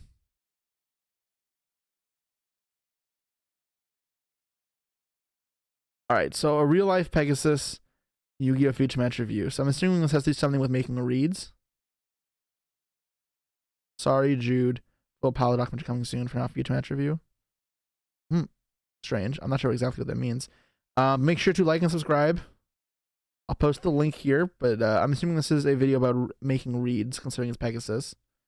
And it must be a feature match review. So let's see what it has to say about Palo's feature. I don't know which one it is. Nothing comes to mind immediately. All right, let's take a look. So back. Well, a while ago, YCS Indianapolis concluded to Did he intentionally look for a shot where Palo's just walking around? That's pretty funny. a general sentiment that this format Oh, he did. Okay. sucks. Snake Eyes dominates, and unifying the format is a bunch of decks that, where if it's not Snake Eyes, has to absolutely FTKU Here, hold this. or just OTKU in some pretty uninteractive gameplay. But as always, despite this doom and gloom, there's a reason why the best players in the game are still consistently at the top of these tournaments. And the same is true here at Indianapolis, where the best of the best have pushed through 1,800 players into Top Cut. So let's zoom in on the top 4 feature match between Cameron Neal, the winner of the previous YCS in Raleigh, and one of the greatest of all time, perhaps the greatest South American player of all time, Paulo PRRJ Gonçalves. pronouncenames.com. Gonçalves. Gonçalves. Paulo has Okay. It's not even that hard of a name to pronounce, but he has the little accent there, the same as French. It's a S sound, like in garçon. been competing and dominating his continent since 2007. Not just He his continents. only- He does done well America plenty of times. He doesn't go to Europe as much because it's obviously really fucking far from Brazil. He's a trooper. Like I talked to Paulo quite a bit, and he goes, holy shit, the fights he has to do to compete in these tournaments. I would have quit long ago if I were him, or I wouldn't have been able to keep it up at his level. Like he does these constant 12-hour plus flights to get to events, like multiple times a month sometimes, and it just sounds so brutal. Player in Yu-Gi-Oh history to complete a premier event three-peat, and then 5 years Sad, beat me in the finals. later, he is fighting for another YCS title. And many could look at this match and say it's extremely anticlimactic. Games 1 and 2 are very simple and paint the full picture of what this format is like. A non-stop hand trap war where if one person resolves their combo, they win. And big surprise, that's exactly what happens here. However, Yeah. I lost to Paulo in Swiss this tournament. Like it just goes like that. He summoned one extra monster the entire match and he won. Like this format's kind of silly. Game 3 is able to provide a different perspective to the hand trap war, to show the skill in the simplified game state where we fight with sticks and stones. Cameron's opener is a Snake Eye Ash, 2 copies of Ash Blossom, an Infinite Impermanence, and an Effect Veiler. Paulo's opener is the 2 one-ofs in his deck, Divine Temple of the Snake Eye and Original Sinful Spoils, Snake Eye, followed up with Snake Eye's Poplar, Ash Blossom, and Infinite Impermanence. Comparing hands here, Cameron does have Snake Eye Ash, which is probably at the time the best card in Yu-Gi-Oh, but it does falter to a single Infinite Impermanence from Paulo. Yeah, the However, Paulo's hand is way Paulo's better because he has opening guaranteed five follow up. is also just extremely awkward. He opened both Snake Eye one-ofs in his deck with Temple and Original Sinful Spoils. So Paulo leads off on his turn. But just like He gets comparing stopped hands, by- you can see how Paulo's hand looks so incredibly favored here. Right? He just has to hold interruptions. Like he's not gonna let the Cameron won't have follow up either. He's gonna pretty much try to put as much interruption as he can while holding up follow up.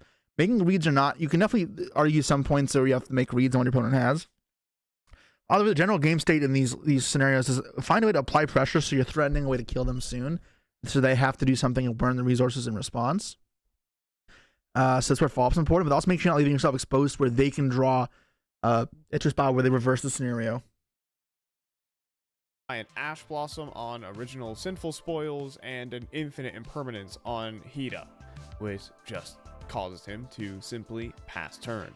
The problem here for Cameron is that he is already exhausted of engine. The Snake Eye Ash did not generate a follow-up play.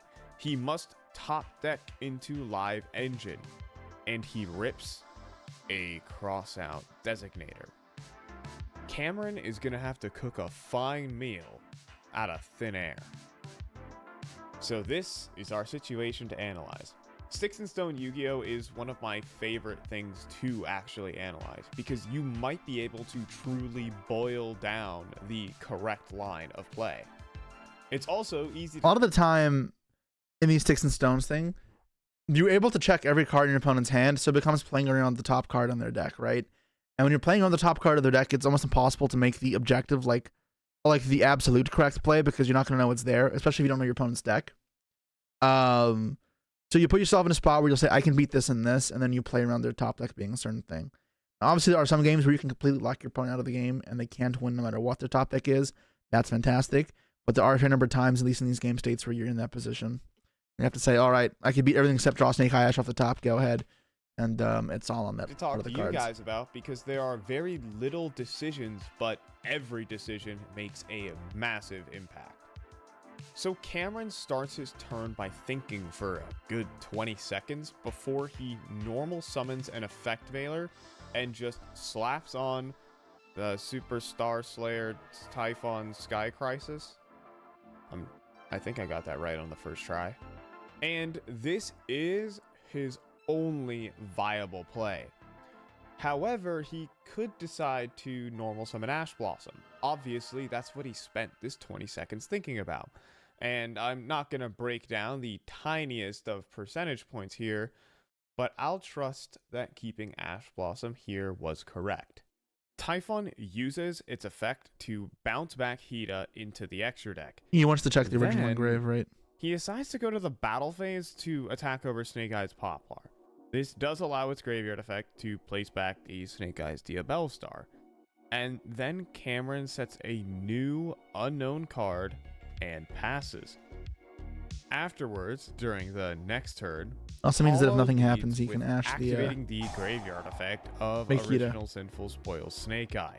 This card can add any impactful fire level 1 from his deck to the hand, particularly Snake Eye Ash, with the option to use Ash Blossom and Joyous Spring. However, Cameron decides not to use it. Paulo, not afraid of any potential unknowns in the hand of Cameron Neal, proceeds to make Hida, the Fire Charmer, take his Snake Eye Ash, use its effect, and just OTK him. Cameron could have survived the turn by using Ash Blossom on original Sinful Spoils and Crossout Designator on Snake Eye's Diabell Star. Wonder where it's going with this. The thing with Ash that kind of sucks there is if Paulo has a normal summon, which I assume he does, he still makes the Hida again. And what do you cross out there, right? You can cross out the Ash, but then you still get to full clear Cam's field, put him down to 0. It's obviously a very bad spot for Cam. But I guess it means Cam can top deck out of it.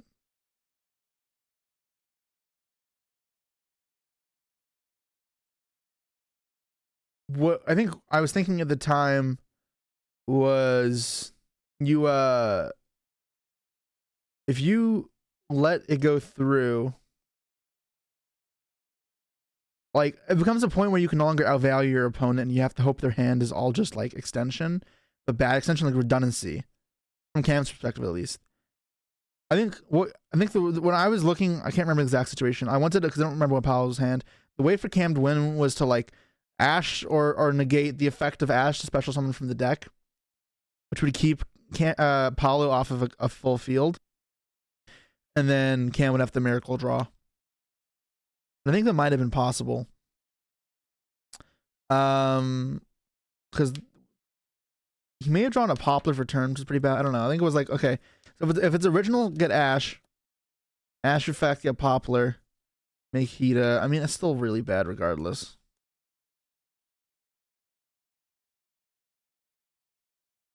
You might just be fucked either way.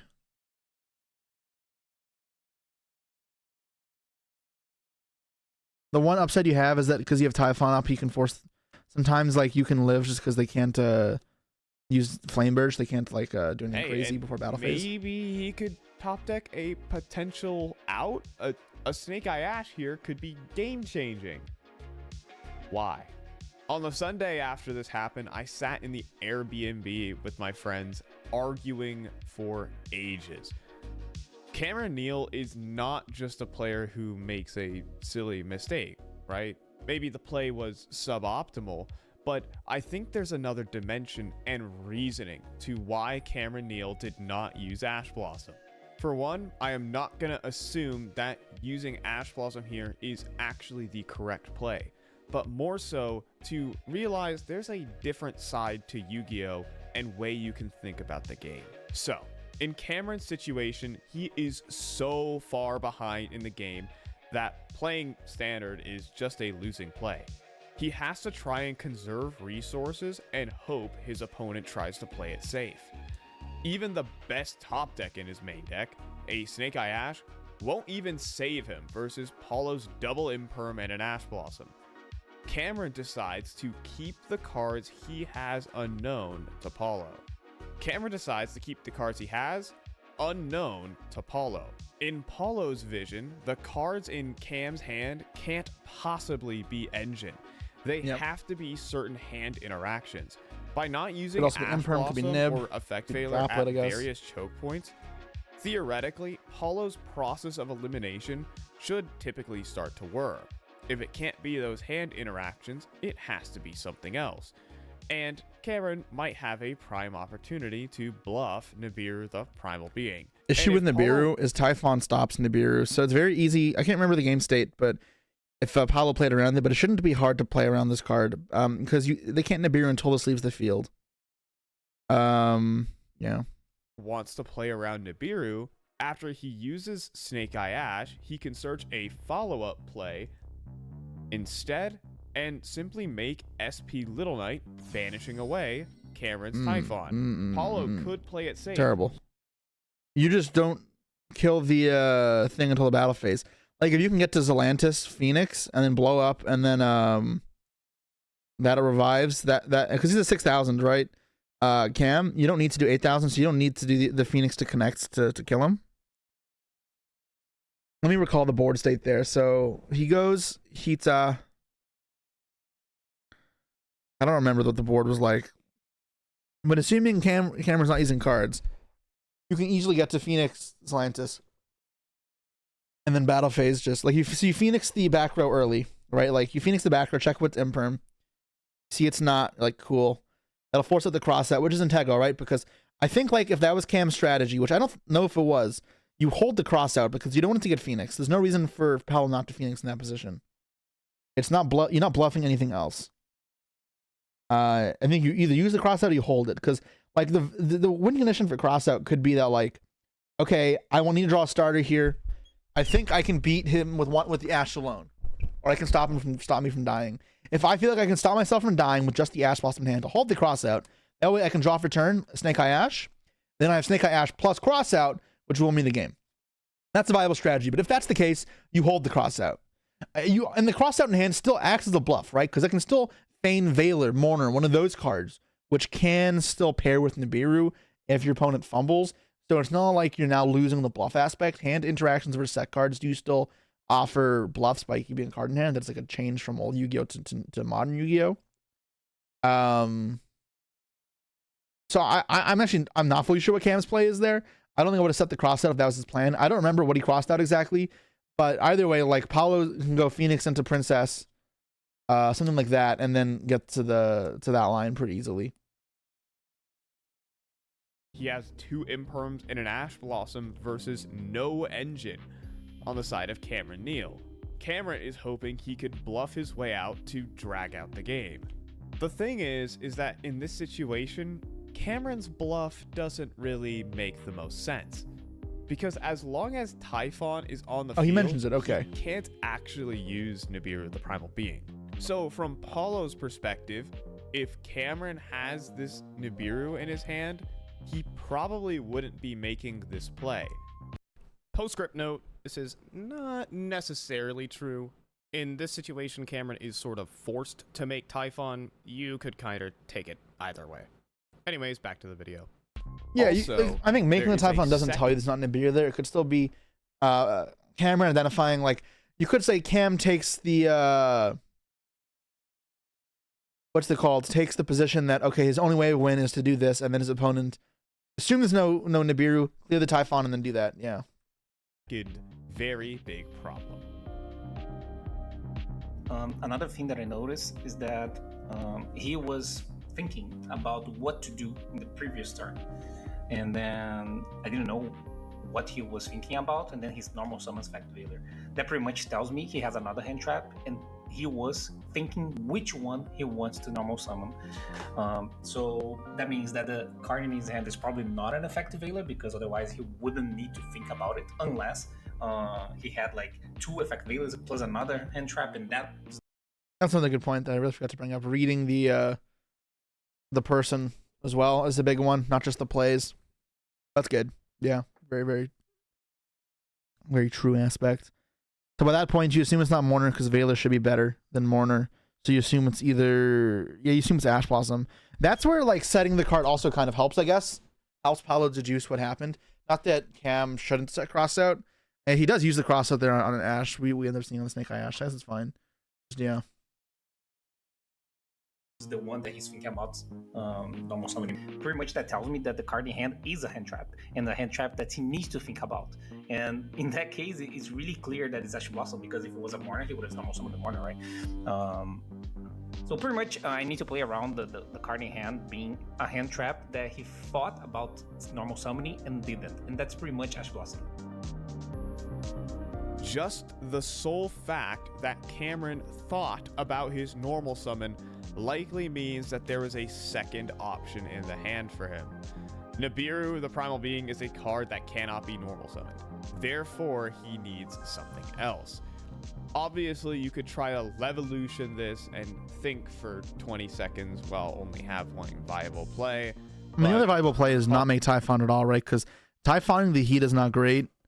Just because it puts the Hida back, and there's still the what's it called, the Snakehead All-Star. So you could argue that like you're thinking about holding Veiler as well, because I don't think that's entirely unwarranted. Paulo decides to gauge his opponent in that way. That is what it takes to be the best.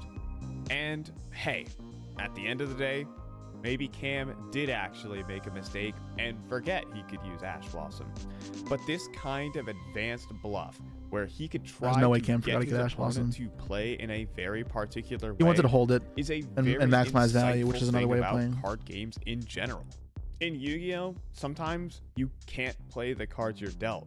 You're probably not going to win tournaments that way, because you have to get lucky to some degree, but eventually you will get unlucky, and then how are you gonna... I think at that point, even if you get Nibiru, you still have the temple upright, and the temple is going to bring back the Hida, so you can keep going into Celine, and then you make I mean, originally might just make SP. You missed the balance reaction? Yeah, you did. Gonna play through that. If you get handed a 2 of clubs and a 6 of hearts in a game of poker, you can't necessarily fold every single time. There is always a chance to bluff the nuts. It's just unfortunate he wasn't playing against a player like me, and instead the best South American player of all time. Gonçalves. Paulo Gonçalves would go on to defeat 6-time YCS champion Chris LeBlanc in the finals. He would become a 4-time Premier Event champion in the process. Thanks for watching. Oh, yeah.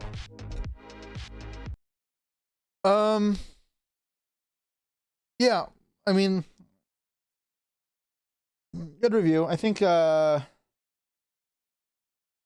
the big thing he's trying to talk about there is the read on Ash Blossom, which I guess he could have made more emphasis on. But I just wonder how much like, I don't know. I mean, yeah, there's some reads there to be made for sure. But if I'm like comparing some of the coolest reads I've seen people making in games, that's probably not like high up there in terms of epicness. But that's hard to notice and see that type of stuff. Making reads in Yu-Gi-Oh is such a nuanced like skill set, and it's weird to describe. I'm not like good at doing so. I am more interested in this a full Paolo documentary. Like, O Master Duel sofreu muitas. This is just Jude. Yeah, it's all yeah. Oh, he's just not doing YouTube anymore.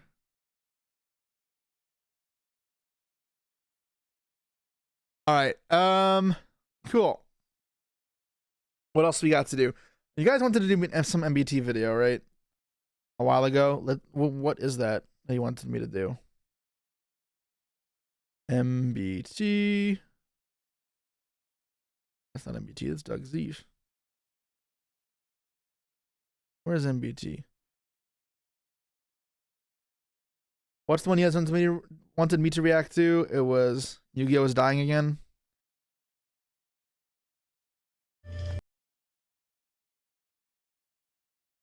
When is the ban list coming to TCG? And is there the tier list, black wish list? No idea. And Snake Eye die. All right. Once again, you guys know the drill. We like and we subscribe to the people we watch content from. So make sure to do that. Well, let's see what MBT has to say about Yu-Gi-Oh is dying again. Hey everybody, Joseph Rothschild here, aka... And we are back with another Twitter thread. Folks, Yu-Gi-Oh is dying. So today we're talking about times that Yu-Gi-Oh has been in crisis. The reason for that is that it's currently kind of in a state of crisis. The format's really bad. The pricing support is so bad that a lot of our top talent is leaving for greener pastures. It's got some people uploading. I'm here for you guys. Don't worry. I'm not leaving. Even if I dabble in some other games, Yu-Gi-Oh is my true love. At least for now, I'm staying. Don't worry. And Jeff says, don't tell me what to do. All right. Timed out. Enjoy. Want to be a rebel? I'm the government here. I have power.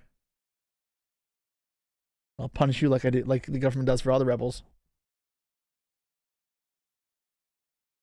Putting videos with titles that say like Yu-Gi-Oh is dying. But veterans of the game know that Yu-Gi-Oh has been dying every couple of months since its inception. So today I want to ask you some of the times that individuals prognosticated the end of Yu-Ging as we know it. And I'm going to begin with, I think, the closest it ever actually came. So Wind Up Inzektor Dino Rabbit format was a truly supremely bad time to be playing Yu-Gi-Oh. The top three decks were all incredibly unfun. Wind Up had this stupid hand loop that would just get you on turn you one. Rip 3 cards, or it's like Macrocosmos. Board, think Tenpai on steroids. Dino Rabbit just set 4 and passed. Now, we've been through bad formats before, but unfortunately, this one was precipitated by a ban list. After seeing the absolute dominance of these three strategies, Konami elected to use the ban list to hit Synchroplant.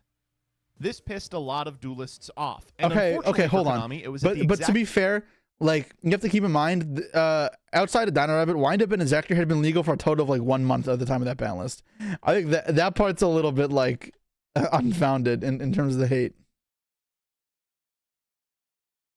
Like, I think that ban list was fine. Like, okay, they hit Synchroplant way too hard considering it was dead essentially, but time that Cardfight Vanguard was becoming big. It's expected something like a third. Oh yeah, I played a bit of Vanguard around this point as well to try it out, but I was also just a kid trying different games and wanting to enjoy myself. It was not good. I did not like this game.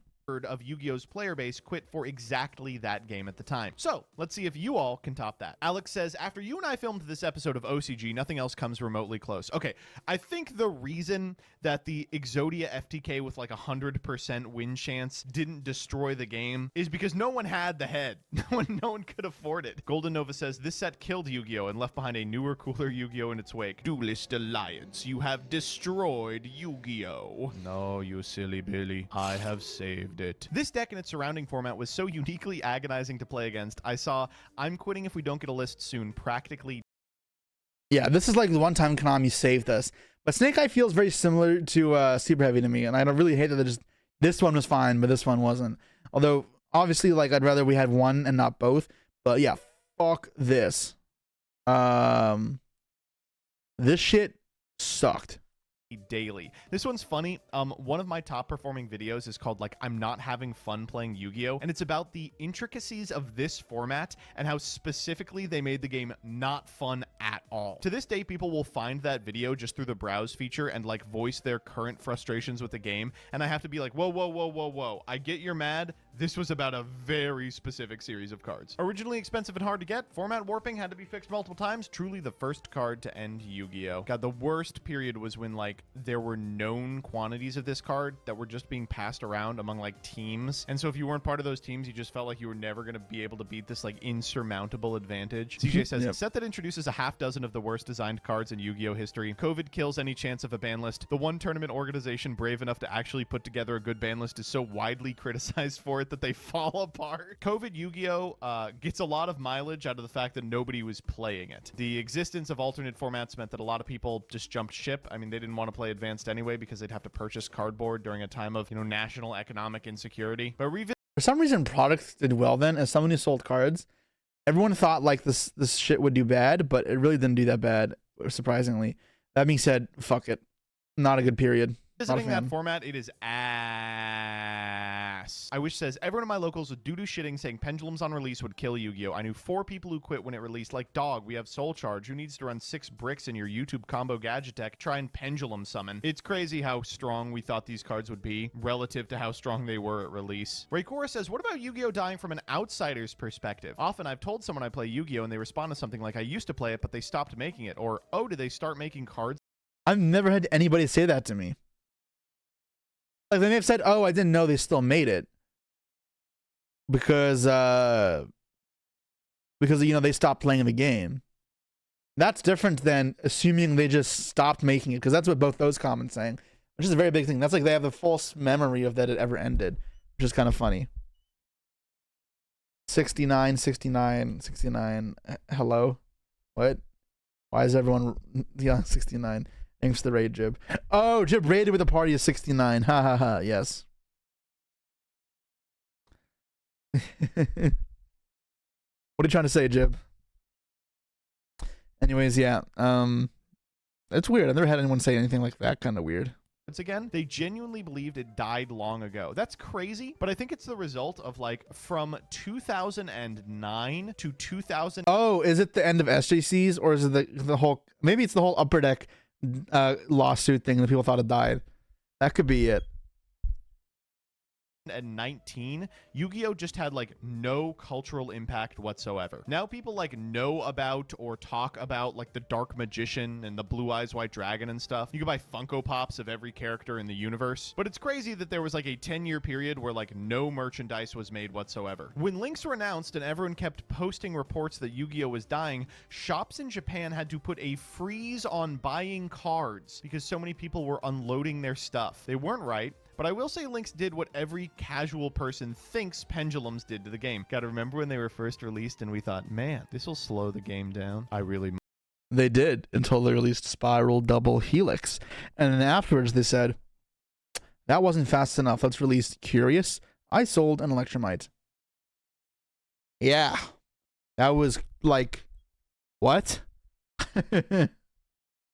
Like the original Lynx, like, out of Code of the Duelist, I think was a cool, like, it was cool. I actually feel like it was a unique spin on Zoo format that made it a little more balanced, and I was very happy with the game at that point. And even Spiral, like, wasn't crazy. It did speed up, but it wasn't crazy. And then they just made Electromite, and they made Isold, and like, Curious is the worst out of those three, which is saying something, because that card would be busted if it came back. But, like, it was just...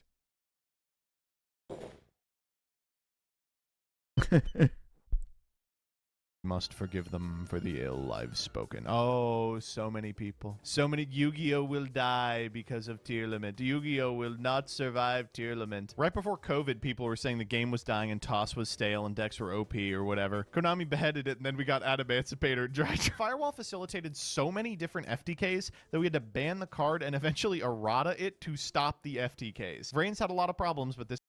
Yeah, this was public enemy number one. So the thing with this card is when it came out, the thing we like good players identified is this card is like broken. However, it's a 4 material commitment.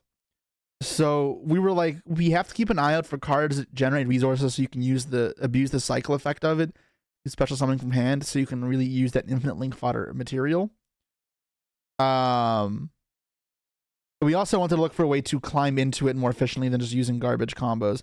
And Goki and Pendulum were like the first to do that. Goki, I think, more so. But without those, I think this card wasn't actually as crazy. Over how the game advanced in that 1 year, because then Power Creep had to try to keep up.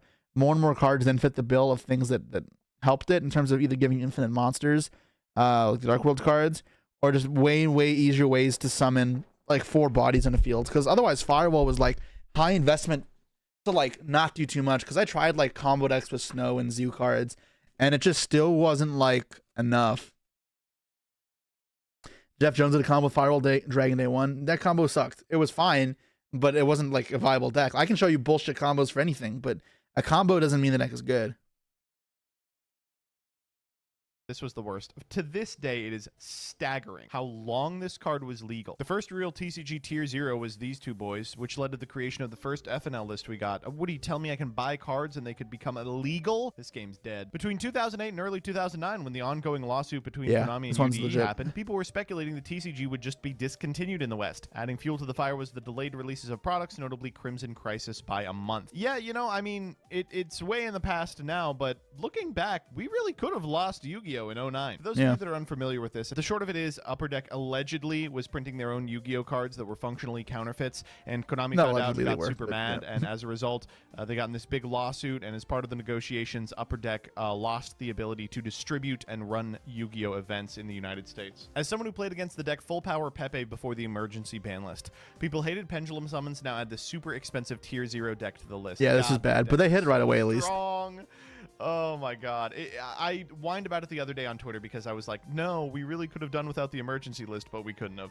The deck was so good. Even without Shockmaster, it just did so much. The first time the player base at large ever said, maybe if we do it ourselves, it'll be better. Which of course proved that players should never be allowed to make any decisions for themselves or the game. Very true. You remember when Necros was like the only thing worth playing and ARG was like, I'm sorry, we gotta do it, baby. Where is ARG these days? Yu-Gi-Oh! Is dying. Proof nobody's playing on Dueling Book. Wait. Oh, the custom ARG ban lists, right? Those ban lists were not great, but also Necros was not the only playable deck, and people like Necros was like the dominant one of the most dominant deck, but like BA was very viable. Klee, Teller, Shadal, Virtual Beast all had viability to them. Like it really wasn't as plain and simple as Necros being omnipresent Tier 0. Book, Asian Eyes White Dragon. Every other time people talk about how Yu-Gi-Oh! Is dying, it has generally been treated as par for the course, but when Asian Eyes made this in 2016, there genuinely was drama for a little while. It's been deleted, but it has a part 2, and Farfa replied to the original vid. Man, Farfa used to be cool. I heard it quite a bit in mid-2021 when this fucker was winning YCSs and decks like Striker. 2018 sure was a year. The thing about 2018 is that it was... We don't remember 2018. 2018 is like Voldemort. Don't say its name. Don't speak of it. Just bad format after bad format after bad format after bad format. But you know, a lot of people went to a lot of tournaments that year. For me, 2018 was the period in the game when I realized we will put up with anything. That we will continue to play this game, even if doing so actively harms us. Foxcade has a good one. The sky was falling when pendulums were first introduced. It's formed an entire cottage industry of complaints from people who don't play the game, but in the grand scope of the franchise, pendulums have barely left much of a mark or something you need to account for at all. You know, maybe it is good for Yu-Gi-Oh! Though. Gets more eyes on it that everyone decided they were going to make a video that was like, pendulum. I don't know how much this counts, but Master Duel was poised to be a generationally huge game until people realized all the best decks were the decks from 2020. Game's in a good spot now, but I think what could have been if the day one format...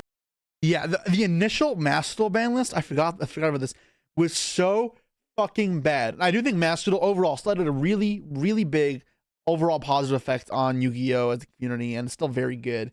However, you could then wonder if it was better on release, could that have made a more of a difference? Now, you could come at this at like the other argument altogether.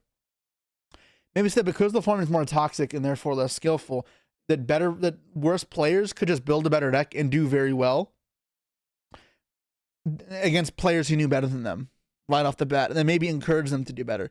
Because like I know that's some people's argument for why these cards need to exist. So if you want to use that argument, this should be your case sample. I don't know if that's true. I guess actual data would have to be looked at to analyze that. It could be an interesting thing to study, but otherwise, who knows? That wasn't literal hell. It's incredible that a product this good released with a top 4 decks of 55 Negate Drytron, Set 5 Eldritch, Adamantipator, and T-King legal. I don't think any of Yu-Gi-Oh's current problems are going. That's what he calls T-King, not Thunder King? That's crazy. Okay, I'm so old. To be the thing that kills it. I think the much more likely outcome is that it will make things feel pretty bad until they are resolved. And Yu-Gi-Oh doesn't have to be dying for us to want it to be better. Y'all made it out like this was some crazy controversial video. This really was just a Twitter thread, which is hilarious. But sure, I guess that was a cool watch. So make sure you like and subscribe. Watch the one before. There's another one. Fuck. All right. What are we watching this time?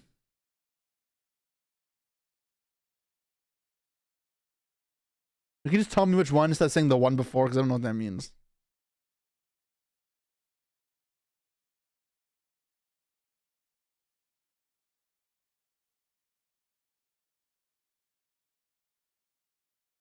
Yu-Gi-Oh's money problem.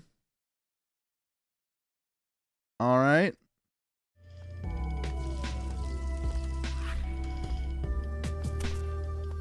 Hey everybody, Joseph Rothschild here, aka MBT, and I am jet lagged. I am barely conscious. At least if this one comes out rambly, I have an excuse this time. So today we're going to be talking about the economics of Yu-Gi-Oh. So in case you haven't heard, economics. Wow. All right, I guess I should hold on. I should post a link in Twitch chat. You guys can go like and subscribe. Same thing we always do. Money problem, economics. All right, so my forte, right? This is on my alley. See what you got. I'm got an economics degree, and I buy and sell Yu-Gi-Oh. So let's see what he knows. It's dying. It's always dying. And while the recent proclamation by community figureheads has all the same trappings as every other time we say that Yu-Gi-Oh is dying, the format sucks, the content creators are too woke now. It also has a new angle that I thought it would be at least a little bit interesting to explore. It's funny because I said I don't have to deal with that, but like that's something that people complain to him about. That's so funny. Do people just spam MBT with like, "You're too woke, you suck"? Like, I wonder if that's a legitimate like complaint that he has coming his way. And that is an economic one. A lot of the problems in Yu-Gi-Oh currently have to do with the economic side of the game, be it purchasing cards. I think this was true more like a few months ago. I don't think this is bad now. Like all the fire cards are dirt, where they were like really bad in February. So I think that problem's alleviated itself at least significantly from where it once was. I mean, Yu-Gi-Oh does have periods of being more financially like reasonable and not, which is something that I wish wasn't so volatile, but it is. So sure, but now we're not at a point. I think we're like in the middle, like where it's not like crazy affordable like Salad or Monarch level, but it's not expensive either, like talking about Necros or Pre-Fire. Resell cards that you already own, or unfortunately collecting money through prizing. Against the late Kazuki Takahashi's wishes, the monetary side of things has kind of come to the forefront, and as now Yu-Gi-Oh finds itself in a really precarious position relative to a bunch of new card games like Lorcana. Oh, so it's about prizing. Okay. Now, if you all know anything about me, it's that 1, I love capitalism, and 2, that I am qualified to talk about the state of the economy. I thumbed through Capital. That's something, right? So without further ado, let's talk about the topic of this video, why Yu-Gi-Oh makes no financial sense and its ramifications. So one of the reasons why I really appreciate Yu-Gi-Oh when it comes to the big three of card games, Yu-Gi-Oh, Magic the Gathering, and Pokemon, is that Yu-Gi-Oh has by far the most aggressive reprint policy of any reasonable TCG I've ever played. Cards that are super powerful and expensive are routinely reprinted at the earliest possible convenience, which is really, really good for getting access And people to still cards complain if you're about it, looking but to play the game. But it's mostly do a really, good really job. bad if you're a vendor or a financial speculator. It's important to understand that these individuals are, however, unfortunately, a necessary part of the Yu-Gi-Oh infrastructure. Vendors and high-end collectors need to feel like it's worth it to sink money into the product, open product, and thereby make a significant amount of the commons, uncommons, and rares available to people on sites like TCG Player. In short, for them to stay in business, it has to be worth it to do business. Now, the way that Konami has resolved this problem is actually pretty ingenious. Collectors and vendors can functionally play the market on high-end staples. Things like Starlight Masquerena, old Altis, specific prints of cards like Retro Pack. The scarcity of these cards... They've been doing it worse lately, and other companies are doing it better than them now. Like, this could be improved on drastically still, but the inclusions of Starlight rares and stuff were absolutely a step up from before. But I think the QCR method is more flawed than the Starlight ones. How absolutely cool they are means that they can go all in on these extremely expensive options and basically be assured that these products are only going to increase over It's not been the case anymore, sadly. Yu-Gi-Oh! Markets for collectors has been pretty rough lately. time, however slowly. This gives vendors, high-end collectors... On that topic, Dragon Master Magia has broken the mold on being like the difference here. Like, it reminds me of 10,000 Dragon level chase card, which I haven't had for a while, which I think is super lame they did because this is a really cool card. I imagine a lot of Blue Eyes players and casuals want, which kind of sucks that this is the card they made like this. Although, like, I also don't mind them finally trying to put more faith back into the secondary market because it's been kind of fumbling lately. So I'm conflicted in how I feel about this. I understand there's merits to it. I wonder if there could have been a better option because I don't like how restricted this is. I also wonder if now, due to animosity, Konami will just reprint it later, but who knows. How's it doing price-wise now? Completed sales at 750. Yeah, this shit's going up. I considered buying them when they were a bit lower as an investment, but I don't know if Konami sees this, they'll freak out and reprint it. That kind of scares me. And I'm not too liquid right now, so I didn't want to just take risks. Would have panned out, but what you can do. Alternate Rain Rosa, they should be doing it exactly. Alternate Rain Rose are fantastic options. And those are still worth a good bit of money, I'm pretty sure. Not crazy high. They don't need to be crazy high. Like, and this will probably appreciate well, assuming they don't reprint this card in different rarity, which I don't think they have to. I think this card, if it only stays in this rarity, in this artwork at least, that'd be fantastic. They don't need to do more. And this will probably sell out a bit, and stuff will go up. This will probably go up as well. It's come Starlight, though, at the very least, though. But it does feel like 10,000 Dragon. And I wonder, actually, how's Terminal Revenge doing in price of box? Because the core set itself isn't doing great. Isn't great. Like, there's not much you really want. But because there's a chase like 10,000 Dragon, maybe the sealed product is doing better. We see here the trend is overall down. You see it's kind of plateauing a bit here. Maybe it starts inflecting upwards again. Because I think if people are looking for that chase, it will become more desirable, like 10,000 Dragon was. There's still a fair bit here on the market, I guess, before it starts actually increasing to a better value. Yeah. Time will tell, I guess.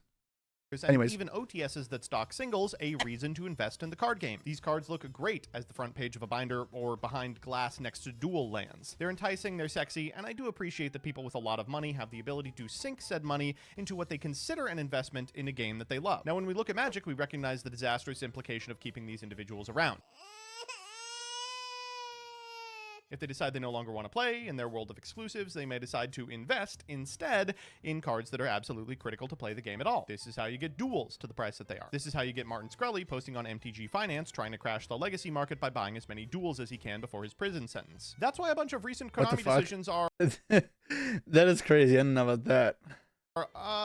Baffling to me. I like the position that Yu-Gi-Oh's in. A reprint policy that's super aggressive allows the common player to always access individual cards for their deck, but never goes so far as to devalue the binders of individuals who are looking to invest in any sense of the word. Except that Konami has decided to do a bunch of stuff that does devalue those collections. Recently, they've announced they're reprinting Light of Destruction. Why? Light of Destruction's a weird set to select for a reprint. There's not too much in there that people actually want. Oh god, the Arcana Forces. I guess like Substitute's in it, but it's also in the the Battles of Legends set, so who cares? High-end collectors are mostly just scrambling for first ed editions of these individual cards, but printing any number of secret rares like Charge of the Light Brigade is going to make them sweat a little bit. It's This goes just not double even for in that sets set. aren't differentiated That's between why didn't you charge Light Brigade?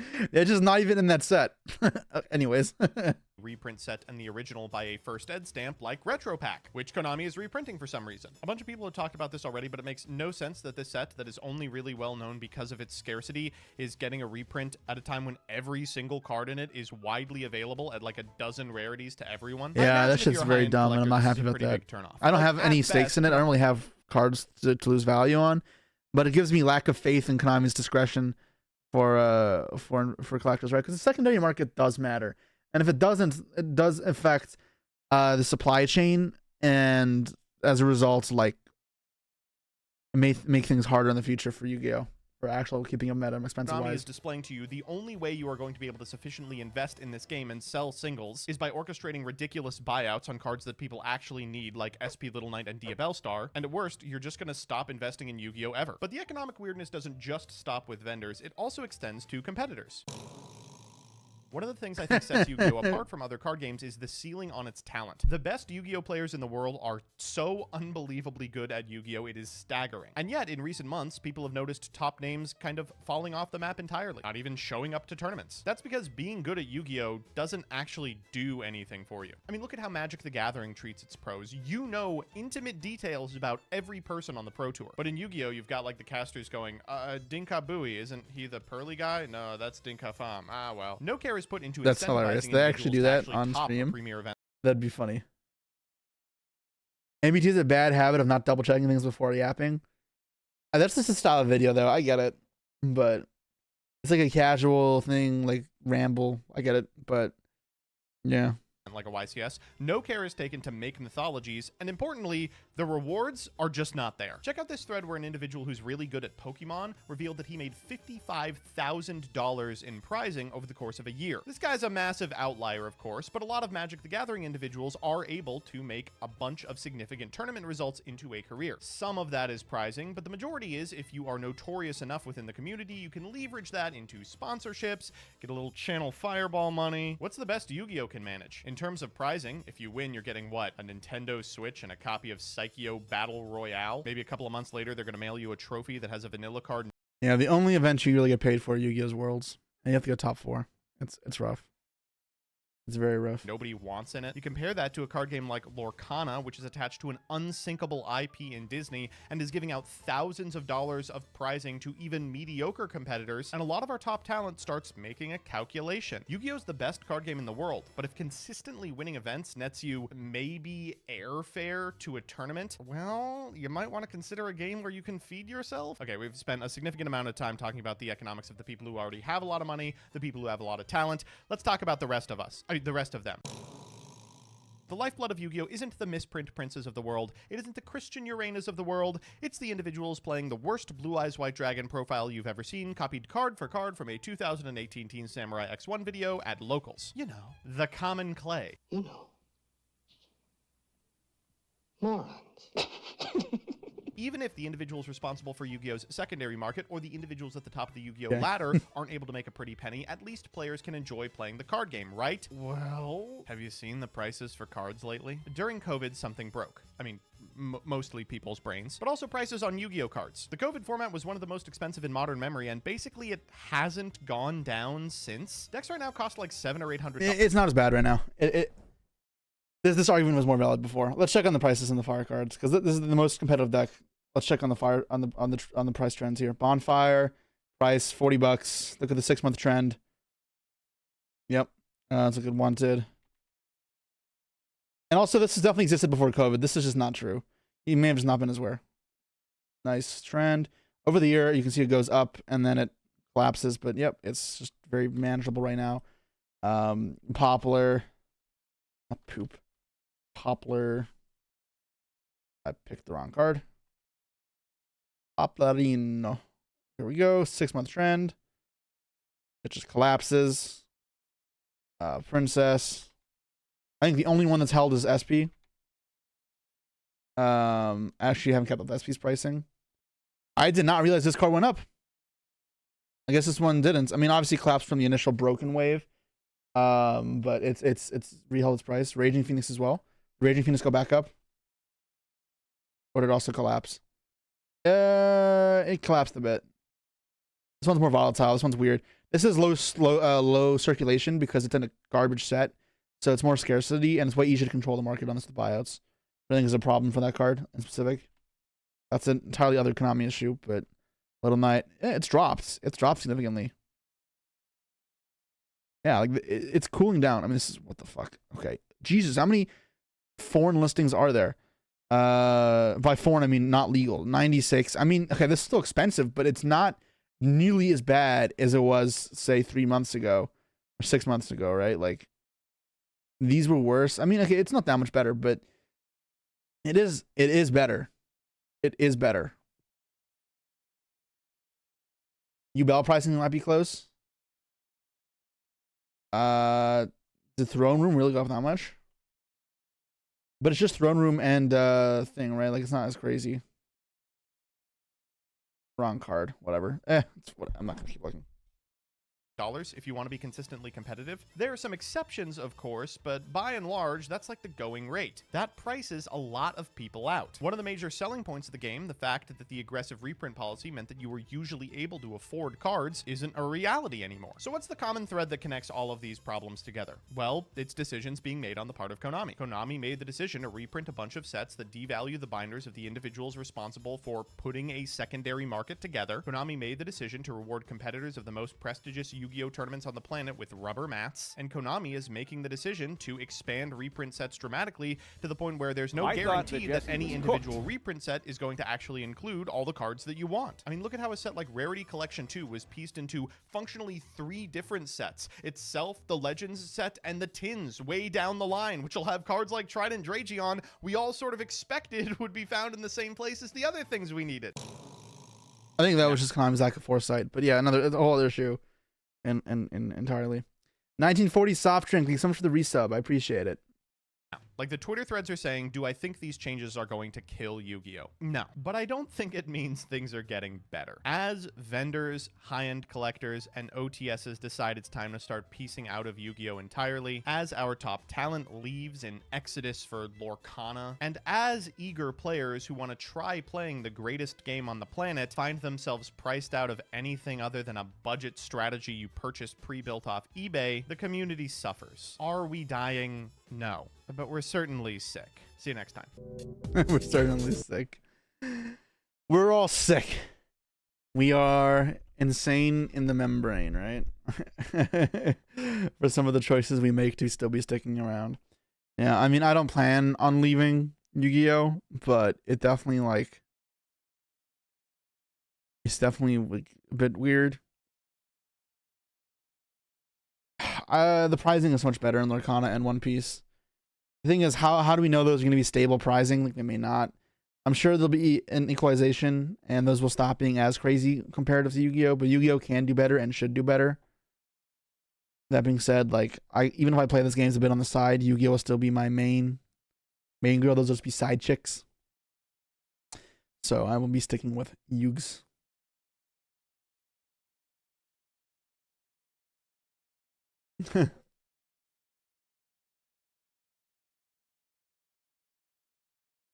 The chase cards have gone out from sets too for Lorcana. That's because of an influx in players. That's just immediate. These games are young, right? Like, they're not established and they haven't built up a solid foundation yet. So I wouldn't be rushing to make some bold statements about them. Things could still change very rapidly. So don't just assume that either of those are safe. I think I'm already noticing, like, One Piece, like, the prize cards aren't as high as people would scream about them being.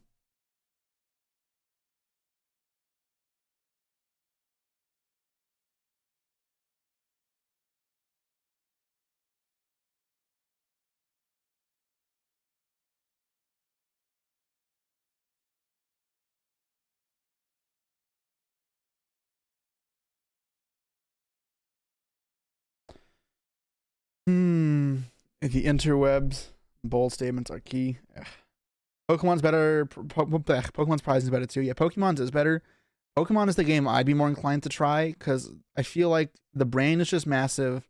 I've loved Pokemon as a kid. The card game's never been like my favorite thing, but it's all right. I don't mind the card game. It's not bad.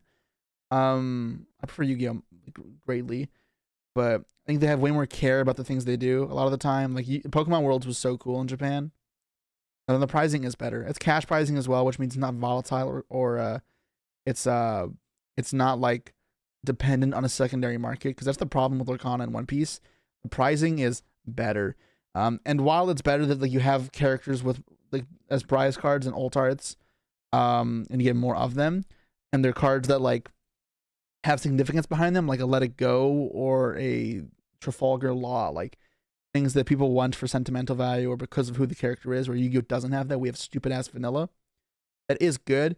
Ultimately, however, it still is reliant on a secondary market.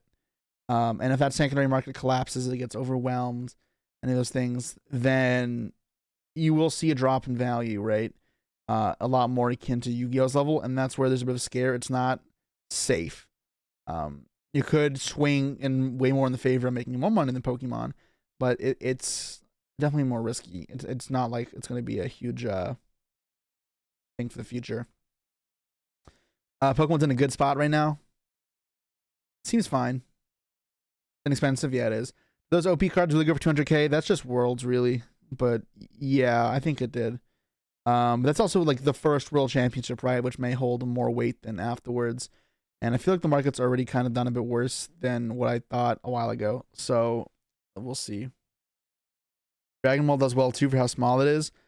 That also may have to deal with like Akira's passing. So people want some collector pieces for Dragon Ball, so that can contribute to the secondary market. Because we saw that to some degree with collector cards in Yu-Gi-Oh! When Kazuki Takahashi died. Which feels kind of shitty to see that stuff being monetized, but that is the reality we live in.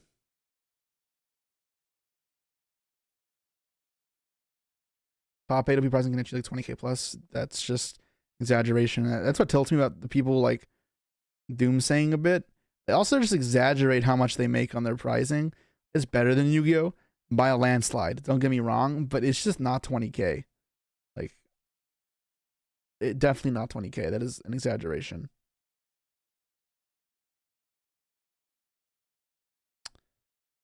All right. Was anything else we wanted to go over and react to?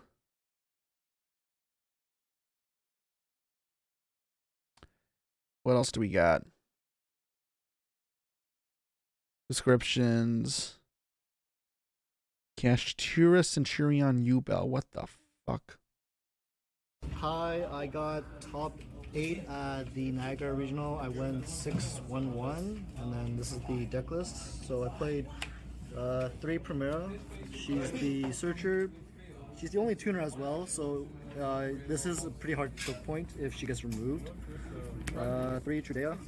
This is kind of like a she scales herself in one deck. 2015 recap. We'll do that another day. Not today though. This is the level 8. It's an option. So it is heavily Centurion based. This one's a brick, so it's not great, but helps with the grind game, so you can't play it sometimes. 3 field spell. It lets you play on the opponent's turn, and then it extends 3 emblem. So these are basically the only extenders in the deck, so if you get interrupted on anything, you need to see one of these, otherwise you're passing on basically nothing. Wake Up, it's probably one of the best cards in the deck. I always go into it. It summons a token, and then you can match the grave to Foolish any Centurion card. I always try to use both effects. This is the follow-up card you search on your opponent's turn, or you can search on your turn to guarantee the scale in case they interact with your synchro. And then Phalanx, I never search this card. I always Foolish it off this because it has a greater effect. So use your effect to either revive one, yeah. Or it really is a Centurion deck like material, primarily. just banish it, revive it, and just keep playing. It's probably just a UL package, right? It's probably just 3 Throne and then 2 UL cards. And we don't care too much about the extra deck. 3 Ash Blossom, 3 Infirm. This was the only hand traps I ran in the main deck, and then it worked well enough. I know other Centurion builds are running like way more hand traps, but the way I built this deck, I wanted to go wide instead of mid range, because if they stop your one play, you're relying on hand traps, which isn't strong enough. So to go wide, we played 3 Nightmare Throne and Yubel. This is to make the new Yubel fusion. Yeah, so it's way of playing on hand traps. So this stops goes to yeah. Hopefully go through the format and mats. The other engine I'm running is Kashira. So playing Sabotation for these. There's 5 field spells, right? You push your weight higher, and then going second, I want to see because it's a good card for either one. 1-ups, because we're playing 3 different field spells, because you lose to a single interruption, and this is the 41st card. For the side deck, we're running 3 Crow. This is for matchups like Branded and Voiceless, or Yubel. Tenpai, yes, it does have Tenpai. Breakers, more breakers, and then 3 judgment for going first. I didn't really see these. You can choose to play like floodgates because people aren't Sure. storms into you. Or Okay. That's a deck, I guess. Intriguing on Vanquish Soul are 2 decks that you would like to play in TCG against your friends. Does anyone know if they're still coming out on the expensive side? Yeah, I think they are. Because they're both like limited print runs and not been reprinted really.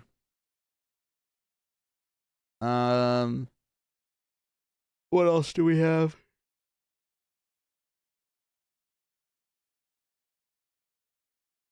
Nostalgia balance is really bad. I don't think it even is that bad.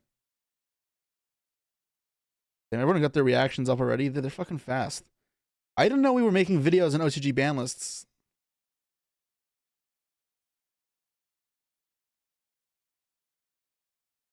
What else can we? Is there anything else to react at? Oh, that's my Magia. Open up some more cases off stream. Then you say saw some stuff. Ritual monster plus 1 chaos or black luster soldier. And Sam didn't pull this, so you have to borrow from me.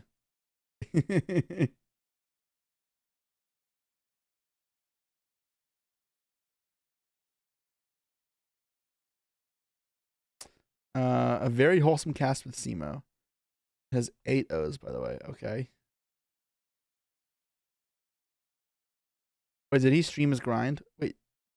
Okay, this is just clickbait because he had his brother's wedding this weekend. There was no way he was ever going to play the full grind. All right, come on. Where's the videos that are cool to react to? Well, we'll react to this probably Wednesday. I think that's it. I don't think there's anything else to talk about. I think we are caught up with React content. The rest of it's all nonsense. Yeah, this is from last week.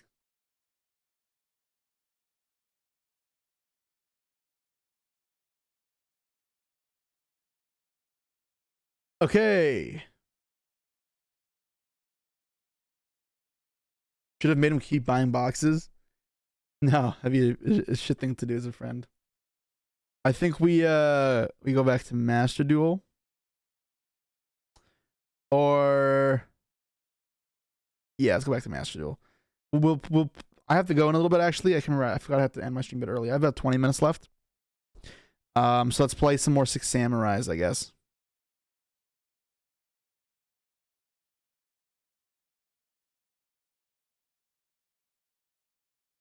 Do.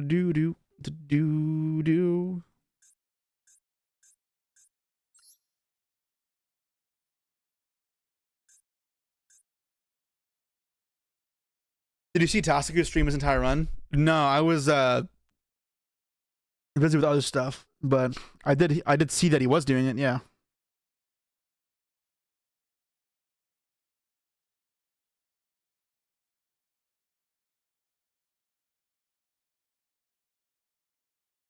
When do you know who goes to World's Office latest event? Oh, what the hell? Whenever they update the standings, which who knows when, right? I assume we'll find out shortly. We're waiting for them to finalize standings.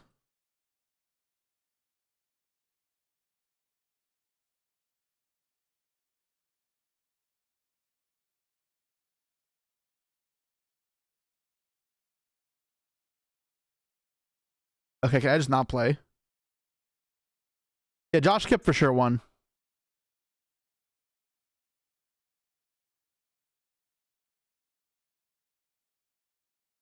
Is Master Duel just broken for me? It might be.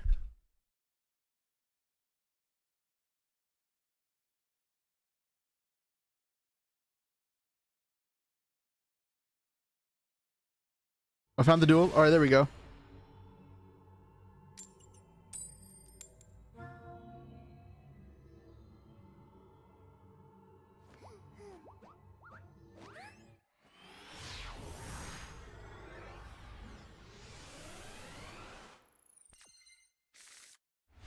All right, sounds fine.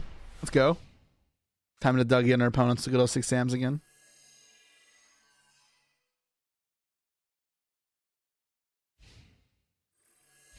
Are you kicking dirt in my eyes?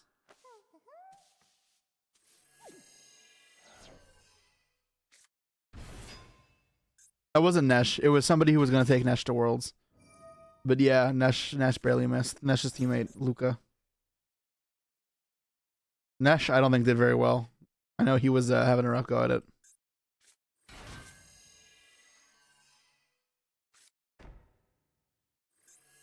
Doo-doo. I don't know what my opponent is doing. I think they're forgetting how this game works. Yeah, the rankings aren't official yet. Yeah, so it's still being tallied. Like, there's still maybe things that change because of cheating or game losses, things ending improperly. Like, so we shouldn't draw conclusions just yet. Right. Yeah.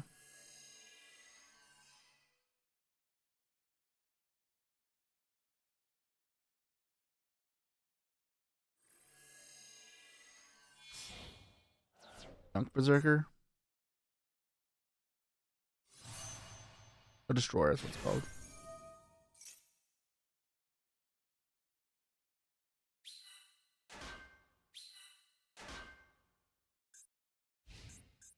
Alright. No cards in hand, so it's not Reaki Break if it's a Lunder deck.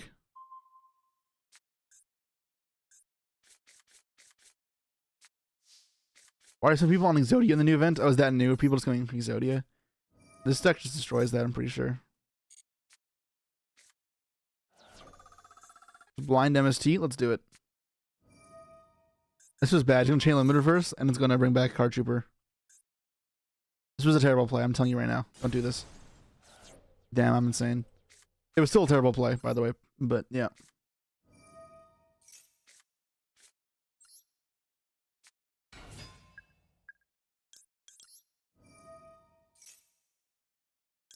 What's the best loner? Probably the plant one.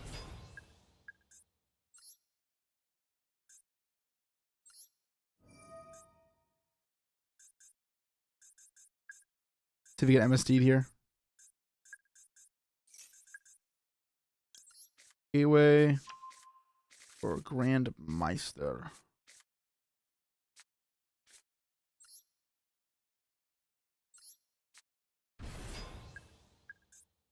Give 500 attack to Kizan.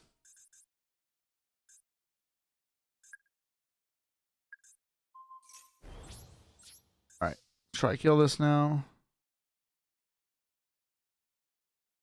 Manly removing the counters is a massive pain in the ass.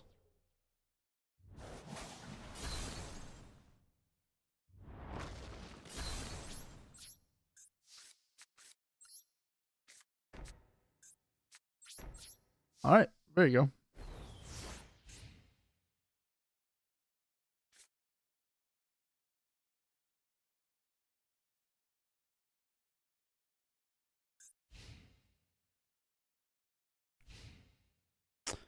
Very fair. Broken card.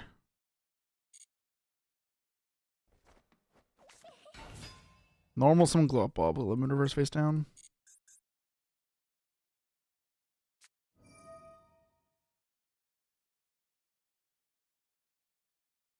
Makes armory arm.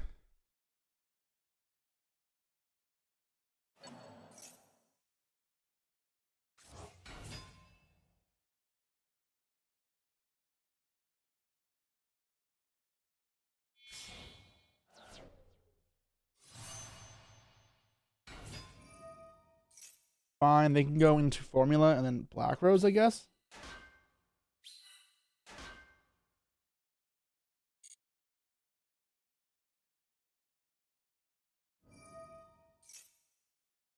Bulb, sure.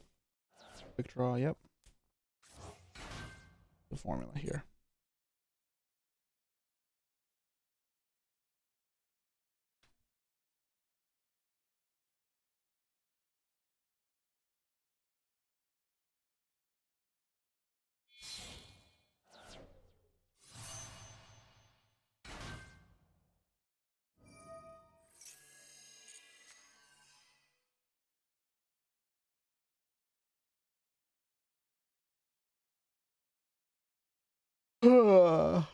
This is not a big deal.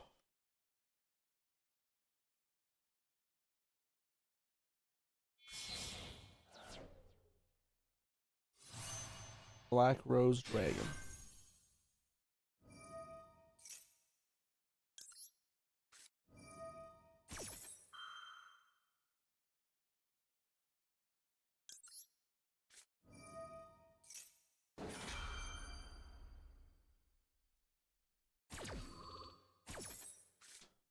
draw 1, draw 2. Nice.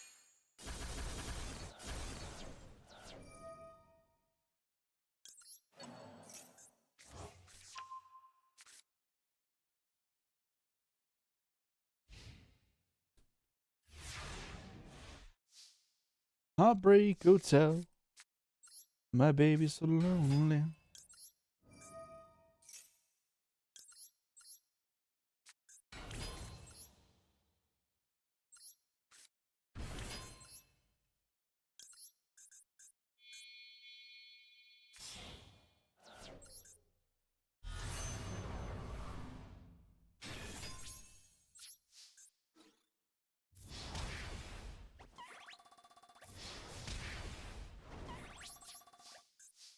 Alright, so the bulb is used. 2 in hand. Alright.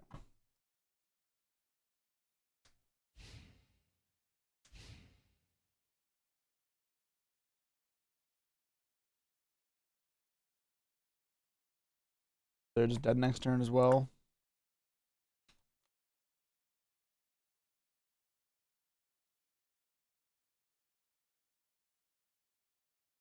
Heartbreak Hotel. Ooh, that's getting negated.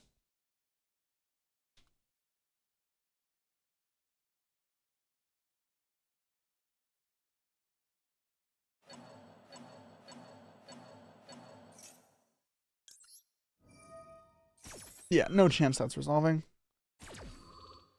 Oh, but every second one.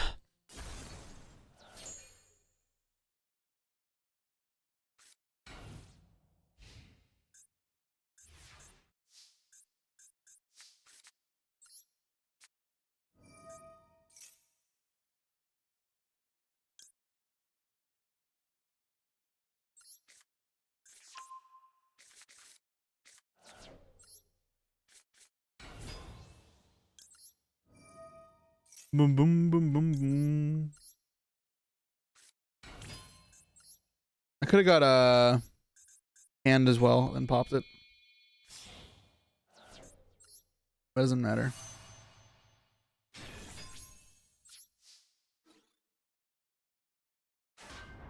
Sangan. Is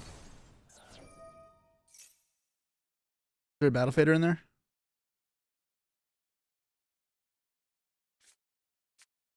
Quick Johnson Gron. Okay, buddy.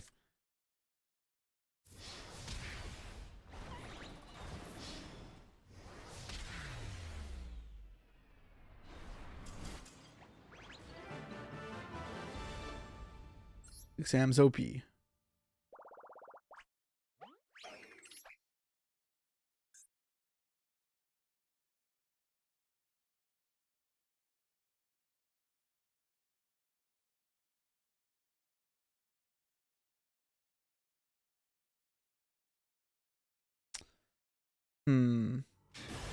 Cosmo beat. My card is bad even back then. Dude, it actually feels so crazy when you draw on when you go first in this. There's not being something you do in normal Yu-Gi-Oh! Now I'm so not used to it in a while. It's so good.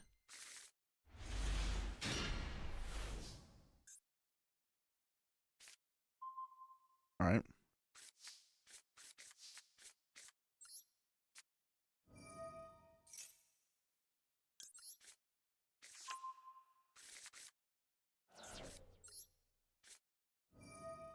Let's get a follow up, I guess. Like, I have 2 Xians.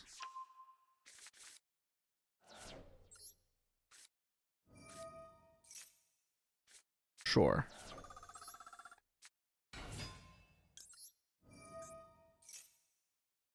There you go, engage. They just cry.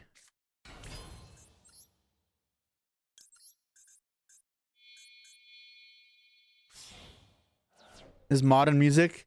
Yes, one of the rare pieces on my playlist that is not from the 50s.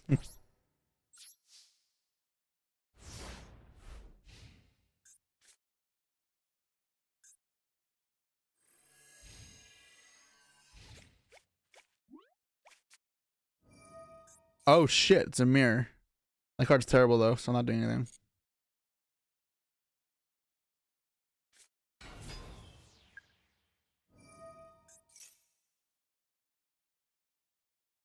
Actually, I mean, the card will be a problem, probably. Because it counts my 6 Amorites too. I don't really have to move it. Yeah, maybe I should have negated that. Fuck, actually, this is a problem. Yeah, it's fine. My hand is all monsters, so the fact my monsters get lowered is actually pretty bad. Wait, it says that asceticism is legal? Oh, no, there's no elder. Okay.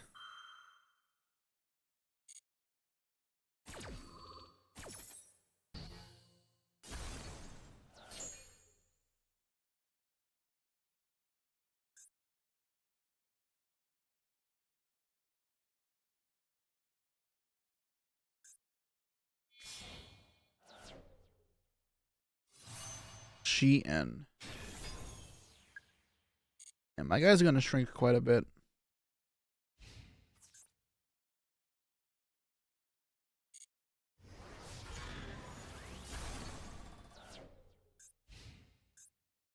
Any back row? And phase? Okay, so we're fine.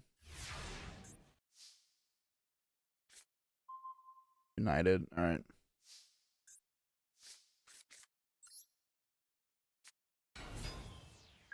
Zero attack.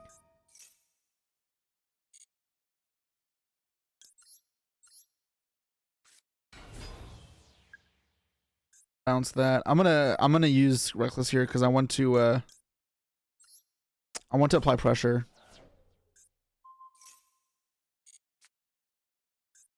I have this to draw new cards as well anyways. Oh, that's terrible.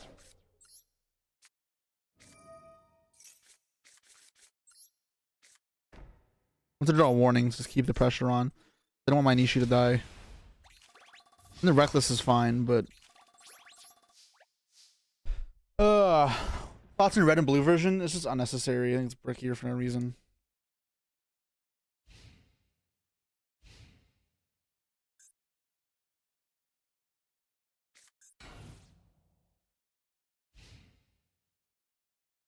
I'll draw 2 cards here. That's like really good.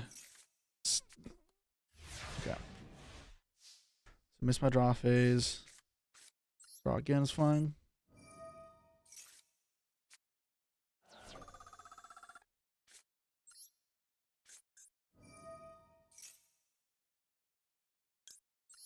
Back then.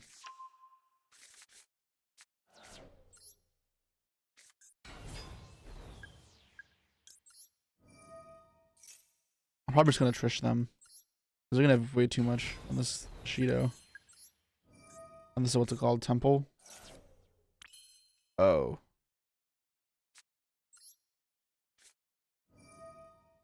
Well, now I'm just gonna steal, I'm pretty sure. Kagemusha. Nice.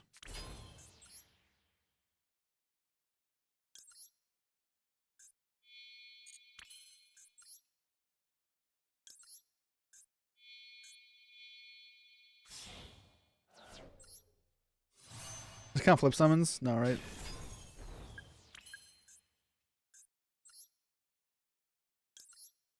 Do do do do do. I'm in love with you. Trishula.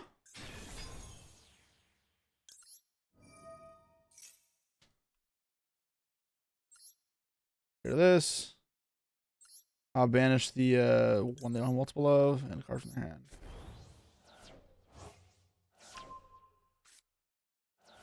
And there's a Mizuho there. Cool. This should just be game. Very much game.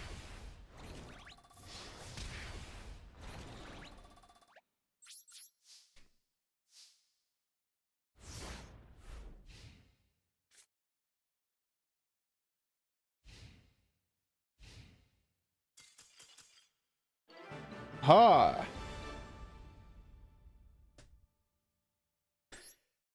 All right. I think it's gonna be it for today, guys. I'll be back on Wednesday with your regularly scheduled streams. Get some more Master Duel stuff to play. We got some React content still coming up. We have plenty to do. So I'll see you all then. But until then, have a good one, and I'll be back then.